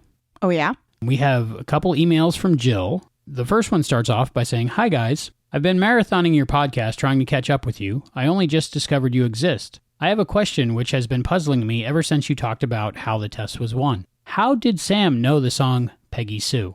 It didn't exist until Buddy Holly wrote it, and Buddy Holly didn't write it until Sam told him the words. So before Sam told him the words, the song didn't exist. So Sam couldn't have heard it in the future, at least not until after he had changed history for the better. It's a paradox. The only explanation I could come up with is that in the original timeline, Peggy Sue was written and recorded by some other artist, say Bruce Springsteen, perhaps inspired by Piggy Suey, a failed song from an unknown artist lost in time. In which case, both Al and Sam would know the song. His history changed would only then mean that Buddy Holly wrote it instead of Bruce Springsteen, and a few years earlier. That's a pretty dumb hypothesis, but it's the best one I could come up with. Do you have any other ideas? Cheers, Jill. You have like this, I don't understand paradoxes face. I am not a pro in paradoxes. I think she has a valid point, and I think that that's very likely how it happened. There's the other theory in time travel that everything that happened, but I don't think that applies to Quantum Leap because the whole reason Sam is there is to change the past, put right what once went wrong. Well, if Sam has all the knowledge in his Swiss cheese brain, between him and Al, they know what's happened all the way up into the future. So he could have influenced Buddy Holly. But see, if he wasn't there the first time, it could have just taken him longer to write it. But Sam just helped him along with the process. Oh, I like that. I never even thought of that. So eventually he would turn Piggy Suey into Peggy Sue by himself. But right. This way, Sam's just giving him a nudge. That's my opinion. I like it. I never would have thought of that. My brain would have started churning and smoking. I am not a pro on the science fiction reasoning, so I could be totally off here. But no, it's very valid. I have an affinity for time travel. Things like that interest me, and I like to think about them for long periods of time. Jill wrote us another email, which is great because she's following along with the podcast and emailing us. We love to get emails. This one says, Hi guys, in your Kamikaze Kid episode, you wondered what the decade from 2000 to 2009 was called. Heather said that she had asked everyone and nobody knew. I must assume that she had only asked people in the USA. Anyone in the UK would have known the answer. Here in the UK, the decade is universally referred to as the noughties, sometimes misspelt the naughties, as in naughty. As in, hey. You don't have the word not, meaning zero, in American English, so I can see that wouldn't work so well on your side of the pond. Maybe this would be a good time to import a British word into your vocabulary. Google the naughties and it turns up loads of links. I believe the current decade is being referred to as the teens. Cheers, Jill. I feel so much smarter after that. Thank you, Jill, because I really had no idea, and I didn't even know not was a word for zero. I had heard of that before, but we don't use that normally in American English. But it makes a whole lot of sense, and I've added that to my vocabulary now. And I think you actually started asking people about that after I started asking you that, because I've asked so many people that in my life, and no one has given me an answer. So Jill is the smartest person in the room right now. Yeah, kudos to you. And we have a series of 3 emails from someone who just found our podcast. His name is Father Beast. Yay, we're so excited for new listeners, especially ones who send us emails, because we like to hear how we're doing. Hello, this is Father Beast. I heard a promo for your podcast on some other one, probably tuning into sci-fi television, and came over to check it out. The first episode I got was the one for What Price Gloria, and I knew this was a podcast for me when I found myself grinning from ear to ear about halfway through. I myself started watching Quantum Leap sometime in season 2, because my wife-to-be highly recommended it, and we continued even after we got married, and watched it all the way through to the end. Then we also watched it on reruns on the Sci-Fi Channel around a decade later, and I finally got to see some of the earlier episodes which I had never seen. I remember being particularly floored by Honeymoon Express, but I don't own the DVDs, so perhaps I'm not the biggest of fans. One of the things about Quantum Leap is that it is a really good and amazing show to watch, but I tend to forget how good it is when I'm not watching it. I'm discovering this now as I'm starting to rewatch the shows along with you guys, and my wife isn't all that interested and would rather watch the latest episode of Arrow or Agents of S.H.I.E.L.D. or something. But I convince her by telling her I'll sit with her and rub her feet if we watch an episode of Quantum Leap, and she enjoys it every time. I'm also listening to your back catalog of podcasts as time permits, and I am up to the episode covering double identity. You guys are lots of fun to listen to, but I was thrown a bit for a loop when during the episode covering Thou Shalt Not, you guys went into some depth over the feelings for your children, and I started to realize you were talking about the same child. Albie calls her Serenity, while Heather refers to her as Rennie. That made me go back to your website and read some and discover that you two are a married couple. Imagine my astonishment as I thought you were just friends. Also, I don't recall where you said this, Albie, but I have to disagree with you on the idea that our memories are what make us what we are. Sam, on arriving in the past, had a lot of memory loss, but still was who he was. And anyone who has had more than one child has realized that children come preloaded with personality traits. Dr. Beckett is sort of the perfect candidate for a time-traveling adventurer because of his preparation. He is athletic, highly intelligent, highly educated, and he is kind and compassionate. You may say he was custom designed to be a quantum leaper. This email has bounced around a lot, and I will try to keep my future emails a little more focused, maybe even start sending you one about each episode as it comes. We shall see. Thank you, and keep on podcasting. This trip through Quantum Leap promises to be good, and I'm glad I got aboard close to the start. Father Beast. Thank you so much, Father Beast. Wow, where do we start? Yes, I guess the cat's out of the bag. Heather and I are married. Yes. And both our children we talk about is the same child. Both of our children. She sometimes has multiple personalities. She's a great girl. We don't mention it a lot because we don't want to be like, this is the married show. Yeah. But we are best friends. Yeah. And that's how I got Heather to watch Quantum Leap to begin with myself. We should continue that tradition. Good idea, Father Beast. I don't know. You're a little committed now. You have to watch him anyway. That's a trick. I would agree with him to where he says that you don't remember how good Quantum Leap is when you're not watching it. Now that we've started watching it for the podcast again, I want to marathon the whole thing. I just want to go one episode after another. I can't, but I want to. Yeah, that would affect the show. On the topic of our memories making us what or who we are, that's just an opinion. I'm not an expert. That's just my feeling on the situation. Just because I know my reactions to things are based on my previous experiences. But maybe I am predisposed genetically to be more curious than other people or more analytical or just ask why more. And that might influence my personality. See, I think you're both right. Because I think that memories and what has happened to us in the past does shape who we become, but we also are who we are to start with too. But even Dr. Sam Beckett, without his memories, not knowing where he is, who he is, what's going on, he's still a genuinely nice person. Yeah, he still knows right and wrong. Right, so, and thank you for that. This is our second email from Father Beast. Hi, Father Beast here. As I go through your episodes, it constantly irritates me every time you say that Sam is in someone else's body. I keep screaming at my MP3 player that he isn't in someone else's body. You guys seem to have a different opinion, so I decided to send you an outline of my reasons why I believe that Sam Beckett is physically jumping around in time. That means that Sam Beckett went into the Project Accelerator and vanished. Then Tom Stratton appeared in the waiting room, looking like Sam Beckett, even though he was someone else. This, I believe, despite the lies that were told in that Quantum Leap origin novel. 1. The physical. Sam is a person in pretty good physical condition, even better after his period of training in the right hand of God. And this is reflected in his ability wherever he goes. He may move differently based upon whoever's life he is in, but I choose to believe that this is a result of emotional entangling, which is a whole other issue. When it comes down to it, Sam has his own physical abilities. Even if he appears as an overweight person, he still can sprint like Sam can Contrariwise, in the right hand of God, Sam was not in as good a physical condition as a professional boxer, and so that was reflected also. His trainer blew it off as him not having done a straight fight in so long, but this was the real reason. Additionally, there are things he does in future episodes which would be physically impossible for the person he is appearing as to do, not to spoil anything for Heather.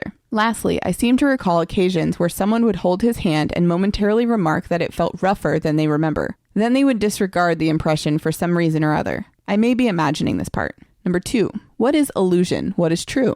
It has been established that little children and animals see Dr. Beckett as he really is, and incidentally also see Al. It just makes more sense to me that most people would be seeing the illusion, while little children and animals see what is really there. To say that he inhabits other people's bodies is to say that most people see what is really there while little children and animals see the illusion. That doesn't make sense to me.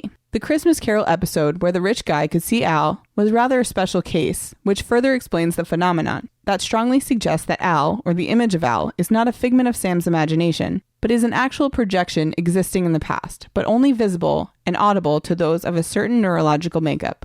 And, by loophole, little children and animals. I cannot think of any explanation that has Sam inhabiting someone else's physical body, with Al existing only in his mind, but has anyone else at all able to see his hallucination? 3. The spiritual aspect. Early on in the series, my wife and I suggested to someone at church that they watch Quantum Leap, since he goes about doing good things. I was a bit shocked at their answer, that they don't allow their kids to watch a show where someone's spirit is inhabiting other people's bodies. I was left spluttering, but that's not what's happening. Anyway, I have a hardline belief that it is impossible for one person's spirit to inhabit another person's body. It just doesn't work. That is a personal belief and may have nothing to do with anything else, but there it is. I don't even like fantasy novels that take this as a premise. It is a hard enough line that if someone managed to convince me that Sam was actually inhabiting other people's bodies, a situation I consider unlikely, given the evidence, then I couldn't enjoy the show anymore. Cons. To prevent the other side, which only has one argument in favor that I can think of, that is, why do his clothes fit? To make an analogy from Firefly, one might ask where they get artificial gravity, which is an even bigger impossibility than faster-than-light travel, which most browncoats disavow. The truth is that the scenes aboard Serenity are filmed in a gravity environment, and so we just accept it. Similarly, Scott Bakula is the one wearing the clothes, so we just accept it. But that's cheap. From within the show, I choose to suppose that a space warping effect causing his clothes to fit. I admit it's kind of lame, but the show didn't give me much to work with on this point. Well, that's my feelings on the matter. I hope I have caused some of you to think a little bit. I will still yell every time one of you says he's in another body, and I hope you can hear the ghost of my yell as you record. Father Beast. I would like to start by saying, this is my first time watching, and I didn't know the rules. So I'm sorry that I made you yell, because I didn't know. I think Hayden is the one who kind of educated us into this whole thing. But they don't really tell you how it works. And I was totally confused in the beginning. I had no idea what the rules were, who could see what. And up until What Price Gloria, I thought Al was seeing Sam. I didn't know that Al was seeing the Leapee. So I'm still confused. But I'm going with the fact that it is in fact Sam and everybody just sees the other person. I'm in total agreement with that. But in the beginning, I had no idea. It is confusing. And even though I've seen the whole series before, I had no recollection of the actual, science behind what's going on. Well, they don't spell it out for you. I think there's a reason for that. I don't think they really knew right away how it worked. I think they were just writing as they went. That makes sense. Because things change and the rules that they have, or the rules that I thought they had, change. But I know I had a lot of questions in the beginning as to how it worked, because I wanted to know. And I'm glad that Hayden and Father Beast have kind of explained it to me, because I was so confused in the beginning. But I do now accept it as, it is Sam physically. But I thought in the beginning that Sam's body was back at headquarters, or, in the accelerator. Because they saw him there. Right. But I guess little children and animals would see the Leapee. Well, but little children and animals see Sam instead. They see Sam in the past, but in the waiting room they would see the Leapee. Yeah. Yeah. It's confusing. I'm confused. This is confusing. And just because we love the show and we're doing the podcast does not make us experts yet. I'm sure by the time we get finished with the podcast, we're going to know everything. I hope so. But that's with the help of Hayden, Father Beast, and future people that are going to help us along the way. And I really appreciate them letting us know what's up. Yeah, and as I continue on with the series, see, the people that are listening along with us usually have seen the series, so you guys know more than I do. I'd say 98% of people. Yeah, I don't think a lot of people are starting out. Some people do, which is awesome. I hope so, yes. Yeah. But I mean, I have not seen any further. We literally watch the episode, do the podcast. Watch the next episode, do the podcast. We watch that episode about 5 times in about a week, 2 weeks, and we do that podcast. So when we're recording, I have not seen the next episode. Like, I have only seen up to episode 8 of season 2 at this point right now. So at probably tomorrow, I will watch the next episode. So if I seem uneducated, I apologize, but I really am new at all this quantum leap sciencey stuff. In interest of full disclosure, I do watch one episode ahead of Heather just because for scouting for interviews. Well, you're not being spoiled, though. You know the ending, so. Most of them. Well, but I mean the complete ending. I love that he made a Firefly reference. Yeah. Obviously, we're Firefly fans here. Browncoats all the way. Oh, yeah. Some things you just got to accept. Well, I think sometimes our brains don't question, like he said on Serenity, you don't question that it's fake. I mean, at least I didn't, which I'm not that technical, so of course I wouldn't. But I'm your basic TV watcher. And I didn't question the gravity on their ship. I guess I should have, but It's a lot cheaper than hanging people from wires the whole show. Yeah. But I mean, a lot easier on the actors. But I didn't even think about it until he said that. As much as I would love to be, I just haven't gotten that far into all the technical aspects of Firefly. So how should we refer to Sam leaping back? Just Sam being there? Well, I think now when we refer to it, I think we mean in theory, like Sam being in that person's body. If we refer to it now, we don't mean technically in that person's body. I think now we just refer to him as Sam or the Leapy and Leaper. And what I mean when I say it now is Sam is in that person's life and being seen as that person. Right. So technically we agree with you, and if we say it wrong, we're sorry, but we're totally on the same page. And I was hearing something, so now I know what that was. It was him yelling at the MP3 player. Aha. But now we know. I thought I was going crazy, but I'm glad I'm not. And in his third email, Father Beast here.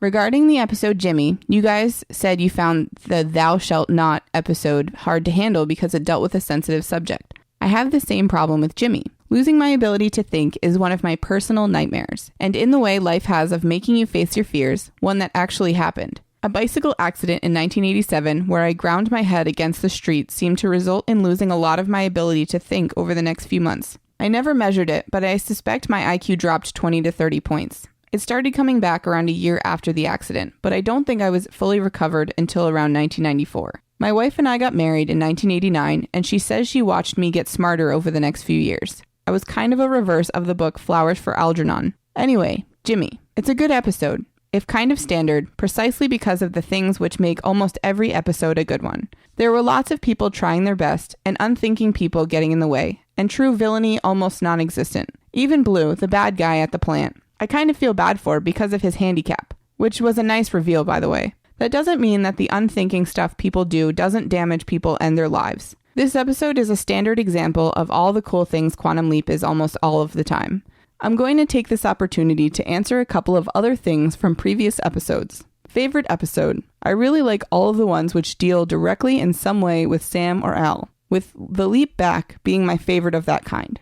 If I accept that category, then I think my favorite was the one stuck on a desert island with Brooke Shields. I don't recall the title offhand. Least favorite episode, there's only one stinker, and that is Dreams, although Lee Harvey Oswald and The Wrong Stuff weren't that good. During the Good Morning Peoria episode, you played a lot of the music from the Quantum Leap music album. I bought the cassette tape of that for my wife for Christmas in 1993, and she had no idea it even existed. She was so shocked she actually wet herself a little. She was also quite pregnant with our daughter Manali at the time. But we were already very familiar with the music of Quantum Leap since I had made a cassette tape recording from our VHS tapes of the show of many of the songs that had been done in the show. The commercial album was actually a bit of a disappointment, since we generally preferred the version done on the show to the beefed-up studio versions on the album. My wife is a particular fan of Fate's Wide Wheel. The first song you played from that album, that episode, was Somewhere in the Night, and I started getting all weepy, even though I was driving on the freeway at the time. That song has a special place in my life, since my older son requested it as a bedtime lullaby for years between when he was 5 and around 9.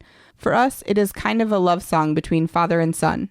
Anyway, love the show, love the podcast, and hear you next time, Father Beast. I'm so glad that true Quantum Leap fans are finding us. And it's really a nice perspective he has on the situation because he went through a head trauma and had a problem like that. Yeah, I don't know. The only experience I have is getting pregnant and not being able to think as well. But that doesn't even compare to actually losing your any kind of ability. Also, I think once you get married, you do get smarter because you have to survive. You learn how to be a better person for your wife, I think. Well, I think that if you marry the right person too, they make you a better person. I've gotten smarter since I've gotten married. You're welcome. Well, it sounds like you and your wife have a great relationship though, so I'm sure that she helped you. That's great that she even watched you get smarter over the years. Like that's awesome that whatever did happen during your accident was reversed. At least hopefully like all the way, but I can't even imagine. And your emails, you sound smarter than us. So very intelligent. So he's all better now. He mentioned his favorite episodes were The Leap Back and Leaping of the Shrew with Brooke Shields. I haven't seen either one of those yet. So. No, they're good. They're very good. He didn't like Dreams. That's the second time we've heard that Dreams wasn't so good. I haven't seen that one either. I don't remember it, so maybe I haven't seen it.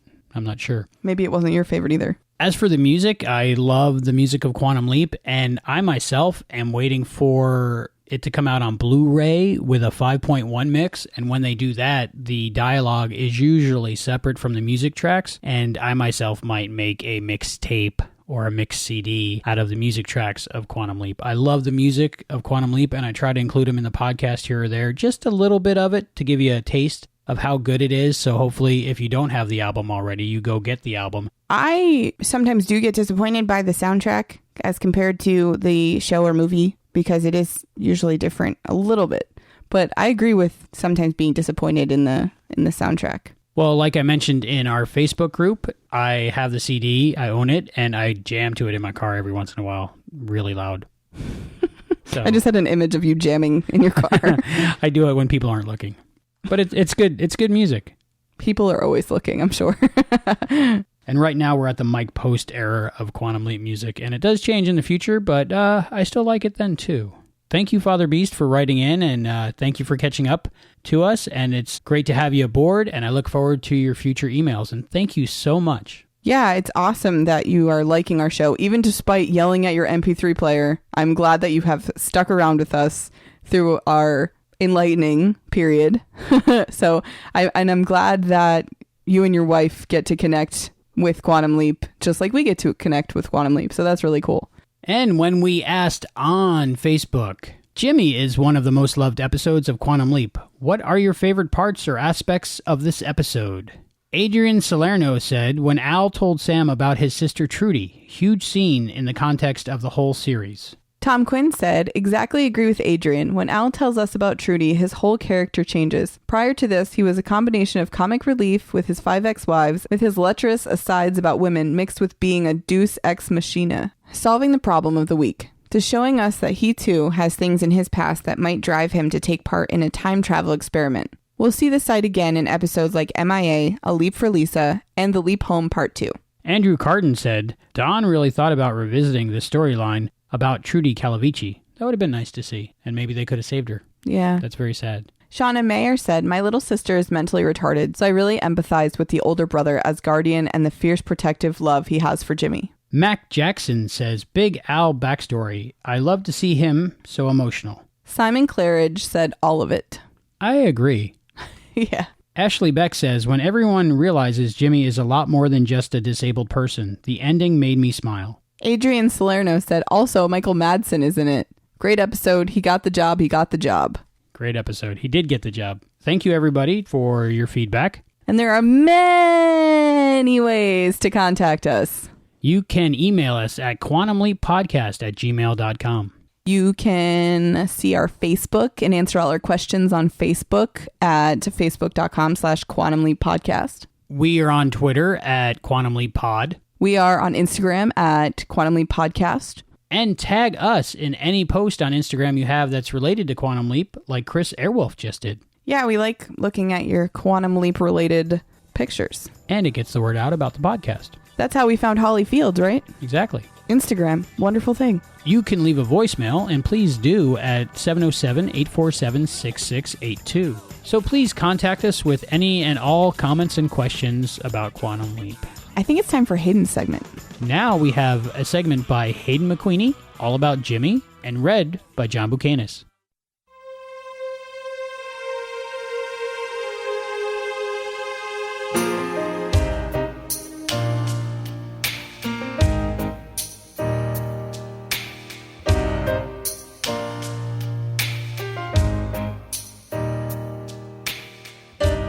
I've always said that Season 2 was the renaissance period of Quantum Leap, and it's easy to see why. With the status quo established, the writers now realized that they had to push the envelope, and so, on the most part, would be churning out one amazing episode after the other. Jimmy is a perfect example of this. Being of Generation Y, it is difficult to fathom a society's attitude towards neglecting the people who are in most need of attention, care, and rehabilitation, favoring instead to sweep them under the rug and dispose of them when their bodies break down. It is great that we are now at a point where the mentally disabled are mainstreamed and able to carry out their lives as progressive members of society. But we have to remember that this comes at a great cost. The number of lives lost and the families torn apart out of fear and ignorance, from not knowing how to deal with special people, nor wanting to. With a major issue out of the way now, what makes this a perfect episode to me is the strong emphasis it has on family. One of the reasons that I think this episode is so fan favorite is because aside from them having to adjust to having a mentally handicapped person living with them,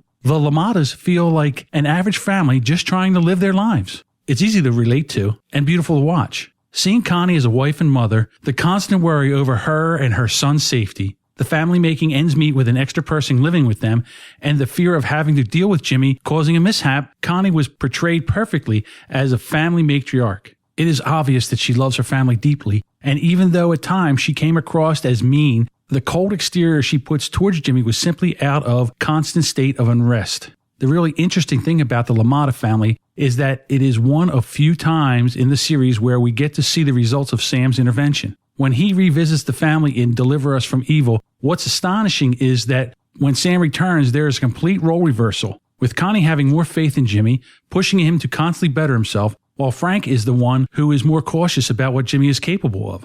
Astonishing as it is, though, it makes perfect sense. Frank was completely right telling Sam to be careful around Connie until she gets used to him. And once he had earned a place in her heart, she ironically dedicated herself to becoming what she had earlier resented, becoming a surrogate mother. Studies have shown that a great deal of psychological damage happens when a person doesn't receive mothering in their infancy. And although we are told about Frank and Jimmy's mother, it's clear she wasn't in the picture while they were growing up. And so this may have contributed to Jimmy's total dependence on others, to a point where their father had put Jimmy in an institution. When he had Connie as a mother figure to look up to, Jimmy actually gained the ability to look after himself. I find it a bit condescending that Jimmy is constantly looked upon as a child. Al says Jimmy has the IQ of a 12-year-old. Connie refers to him as a giant child after Sam loses his job when they're together. Frank calls Jimmy and Corey the kids, when this is juxtaposed against the fact that Jimmy's a grown man with a grown man's strength. It's easy to see why Connie would be afraid of someone getting hurt. Funnily enough, the only one who seems to have faith in Jimmy as an adult is Corey. It's clear that Jimmy and Corey have a bond that makes them close as brothers. This can be seen from how Corey interacts with Sam during their play, their chats and stories before bed, and the fact that Corey is willing to get into fights to defend Jimmy. Perhaps the reason that Corey has so much faith in Jimmy is simply because he is the smallest member of the family, so the only one who literally looks up to Jimmy. And having such great adult role models from his parents expects all those bigger than him to be more capable than him. It's interesting that during the transitional stage of Jimmy living with the family, Corey took on the role of older brother. But when Jimmy finds his feet, a similar role reversal happens, and Jimmy ends up taking the role of the older brother, being the one that Corey goes to for advice. No doubt this is contributing to by Sam saving his life, and Corey realizing that he too can learn from Jimmy. While we're on the subject of brothers, Frank's devotion to Jimmy was something to be admired. Even though I wouldn't expect anything less today, in the time of this episode was set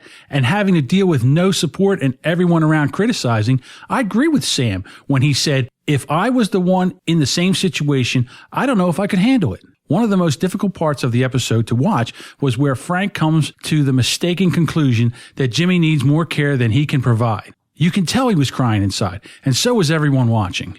The crowning jewel of this episode, though, is Al's personal investment. When he talks about his sister Trudy, it's obvious that he loves her deeply, and the pain of having put so much effort into protecting her during her childhood, only to ultimately have it be for nothing. Losing her from the negligence of those taking care of her is heartbreaking. It's really the first time Al has gone from a one-dimensional, lecherous sidekick providing comic relief to a three-dimensional man with feelings, pain, and events in his past that explain why he would want to be involved with a project to relive and change the past.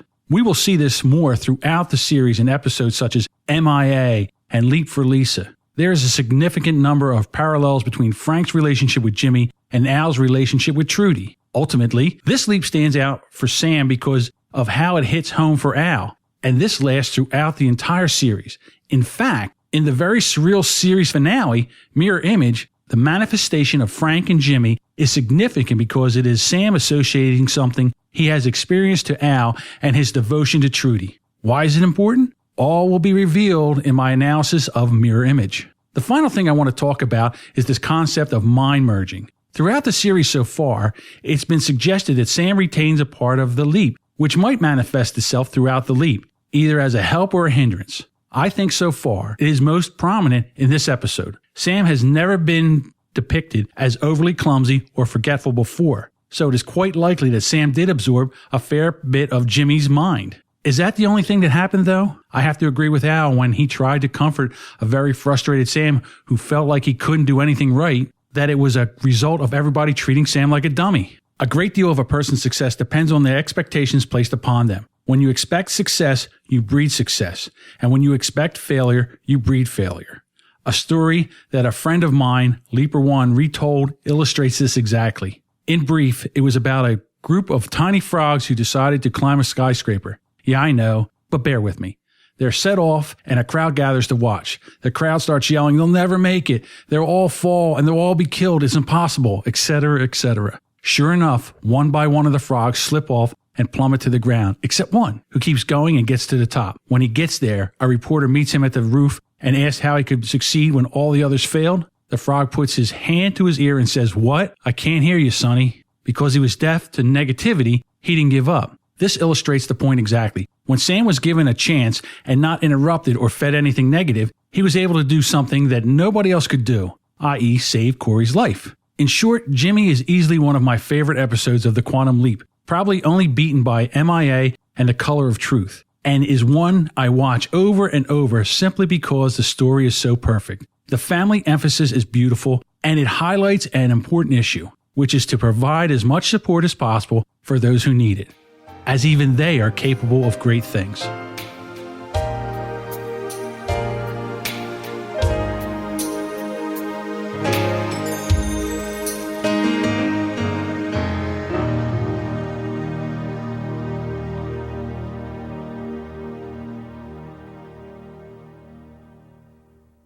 I always love to hear what Hayden thinks about the episodes. I like his take on Jimmy. We have some exciting news. We are in the running for a Geeky Award. That's so cool. It just sounds cool. You can go to thegeekyawards.com to see everyone who's eligible to win. And it's pretty cool. It's nice to be up there with other great podcasts. Yeah, I feel like we're a part of a geeky community now. Even more so. Right next to us is the Mission Log and also the Arkham Sessions. So that's pretty cool. It's cool to just be in the same anything as those podcasts. And it's really an honor to be in the running. Also, some more exciting news. Have you heard of Patreon, Heather?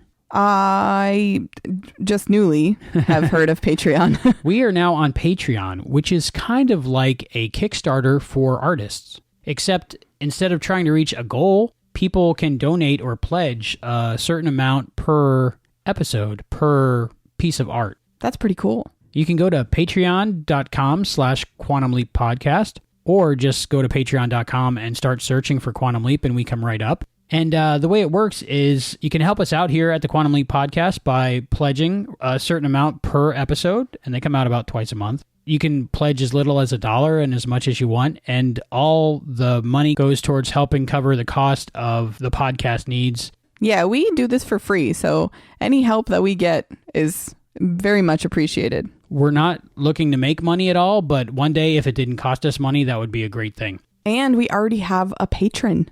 Tom Quinn actually posted on his Instagram and tagged us in it that he has pledged $2.50 per episode. Thank you so much. Yeah, so as little as you want, as much as you want. It's a really cool way to support us and in our efforts to make an awesome podcast. There are certain things you can get. If you pledge $5 or more, we will thank you by name on the next episode of the Quantum Leap podcast we produce. If you pledge $10 or more per episode, we will provide you all the updates that the crew gets, so you get to see what it's like behind the curtain. If you pledge $25 or more per episode, we will provide you all the updates that the crew gets.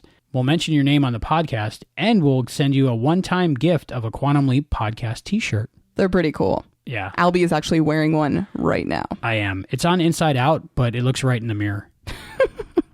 And we have a per episode milestone goal. If we reach $47 per episode, we will do another audio commentary for a fan favorite episode. That was fun to do. I hope we get to do another one. That'd be great. But that's, I'm sure, in the future. If we ever get there, that'd be something we can do to say thank you. So again, go to patreon.com. That is patreon.com. And search for Quantum Leap Podcast. I feel like we're doing a fundraiser for PBS or something. Well, it is kind of a fundraiser, right? For the QLP instead of PBS. No tote bag. Just a t-shirt. Hey, the t-shirt is pretty cool. Yeah, what are you going to do with a tote bag? I have enough tote bags. Or an umbrella. When's the last time you used an umbrella?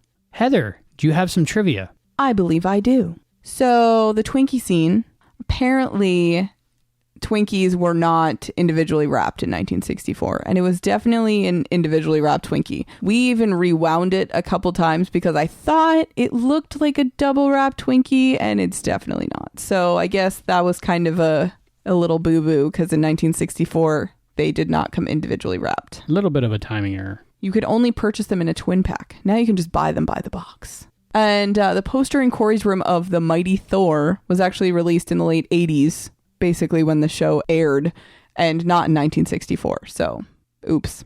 I didn't notice that at first until I read this, and then I could not notice it. It looks very modern compared to the rest of the episode. And when Blue knocks the crates into the water, when Corey falls, I guess the crates are gone, or the crate disappears for a while. Yeah, it's there, it's being pushed, then it's not there, then it's underwater. So it's kind of, maybe they jumped in time a little bit. It's a little nitpicky. Yeah. But it's there. I know I didn't mention this before, but the fact that there were no microwaves in 1964 is kind of a cool thing, and I like Corey's explanation. I know that that's not technically trivia, but I forgot to mention that earlier. Do you like Corey's explanation of microwave? And that's how it works. Right, but I just thought it was funny. And Sam should know 1964, no microwaves, right? He's got a thing for microwave popcorn. Microwaves must have been really popular in 1989. Were they new? No. Oh, okay. Still ridiculously expensive, though. Another thing to bring up, Sam actually coins the phrase special people in this episode. I like that. Special people. Thank you for the trivia, Heather. There wasn't a lot this episode, but little tiny details. Little things that you can't not see when you rewatch it again. Yeah. That about wraps it up for our take on Jimmy. I think it was a good episode. I think we covered everything we wanted to cover, and you have 2 great interviews with the main characters of the episode. Come on. That was the most exciting thing for me. So what's next week's episode about? Next time, Sam leaps into a defense attorney in the South, where he defends a young black woman named Delilah Berry, accused of murdering someone. Is this kind of like the Quantum Leap take on To Kill a Mockingbird? Exactly. Delilah Berry, you're accused of murdering Houston Palmer Carter on the 15th of June, 1957. Murder? How do you plead? Guilty or not guilty? Not guilty. Why'd you do it? Because you're not guilty. I never said that. Your eyes did. All I knew about the law I got from watching a TV show whose name I couldn't even remember. Prison Perry Mason. That's it. Listen, I'm here to save Delilah Berry from the electric chair. Oh, we already ran that scenario. There's no problem. No? Nah, she pleads guilty to a lesser charge, then she gets 20 years instead of the chair. That's probably before I pleaded her not guilty. What'd you do that for? Because she's not guilty. I killed him, all right? How many times you gonna make me say it? I killed him! I I'm looking forward to this. I've actually read To Kill a Mockingbird and seen the movie, so if it's like that, I'm interested. I remember this as being a very dramatic episode, so we should have something to talk about next time. Usually we do. Until next time, I'm Albie. And I'm Heather, and I think we're all special people. Thank you for joining us for this episode of the Quantum Leap Podcast. Go to quantumleappodcast.com to listen to new episodes. The Quantum Leap Podcast is not affiliated with Belisarius Productions or Universal TV. Follow us on Facebook and Twitter to get behind-the-scenes information, exclusive content, and to be notified first when a new episode is available. The thoughts and opinions expressed in this podcast are those of the individual and do not necessarily represent or reflect those of the Quantum Leap Podcast, Barron Space Productions, its partners, or affiliates. The Quantum Leap Podcast is edited by Albie and Juan. Research by Juan. Voice talent by John Buchanan. The Quantum Leap universe and all it contains is the property of Belisarius Productions and Universal TV. No infringement is intended. The Quantum Leap Podcast is a Barron Space production.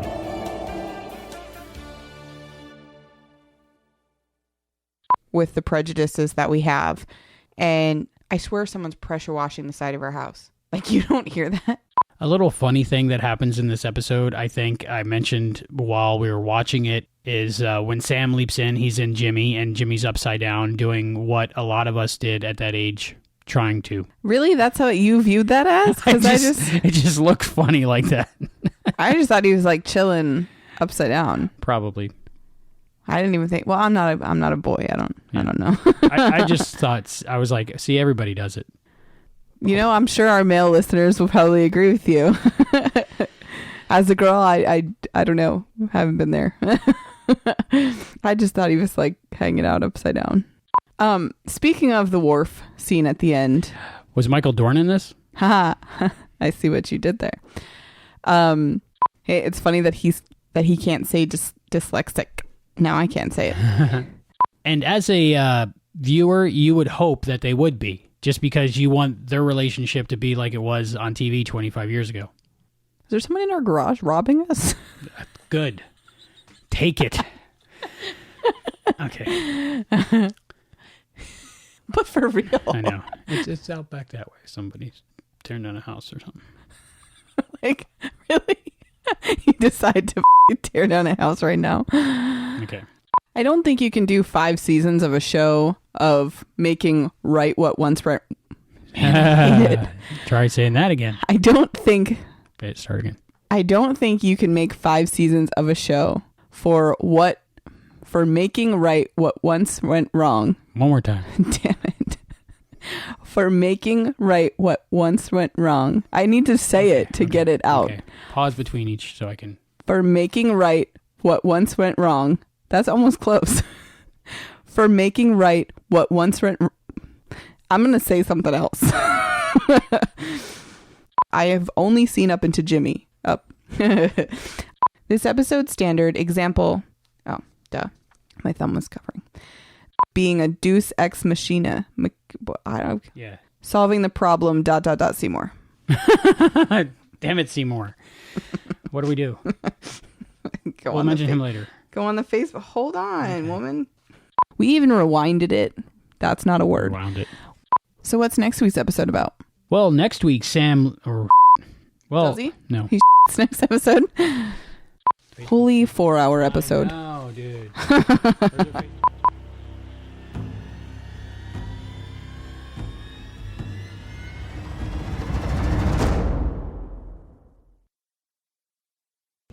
There is the theory of the Mobius, a twist in the fabric of space where time becomes a loop, time becomes a loop, time becomes a loop, time becomes a loop, time becomes a loop, time becomes a loop, time becomes a loop, time becomes a loop, time becomes a loop, time becomes a loop, time becomes a loop, time becomes a loop, time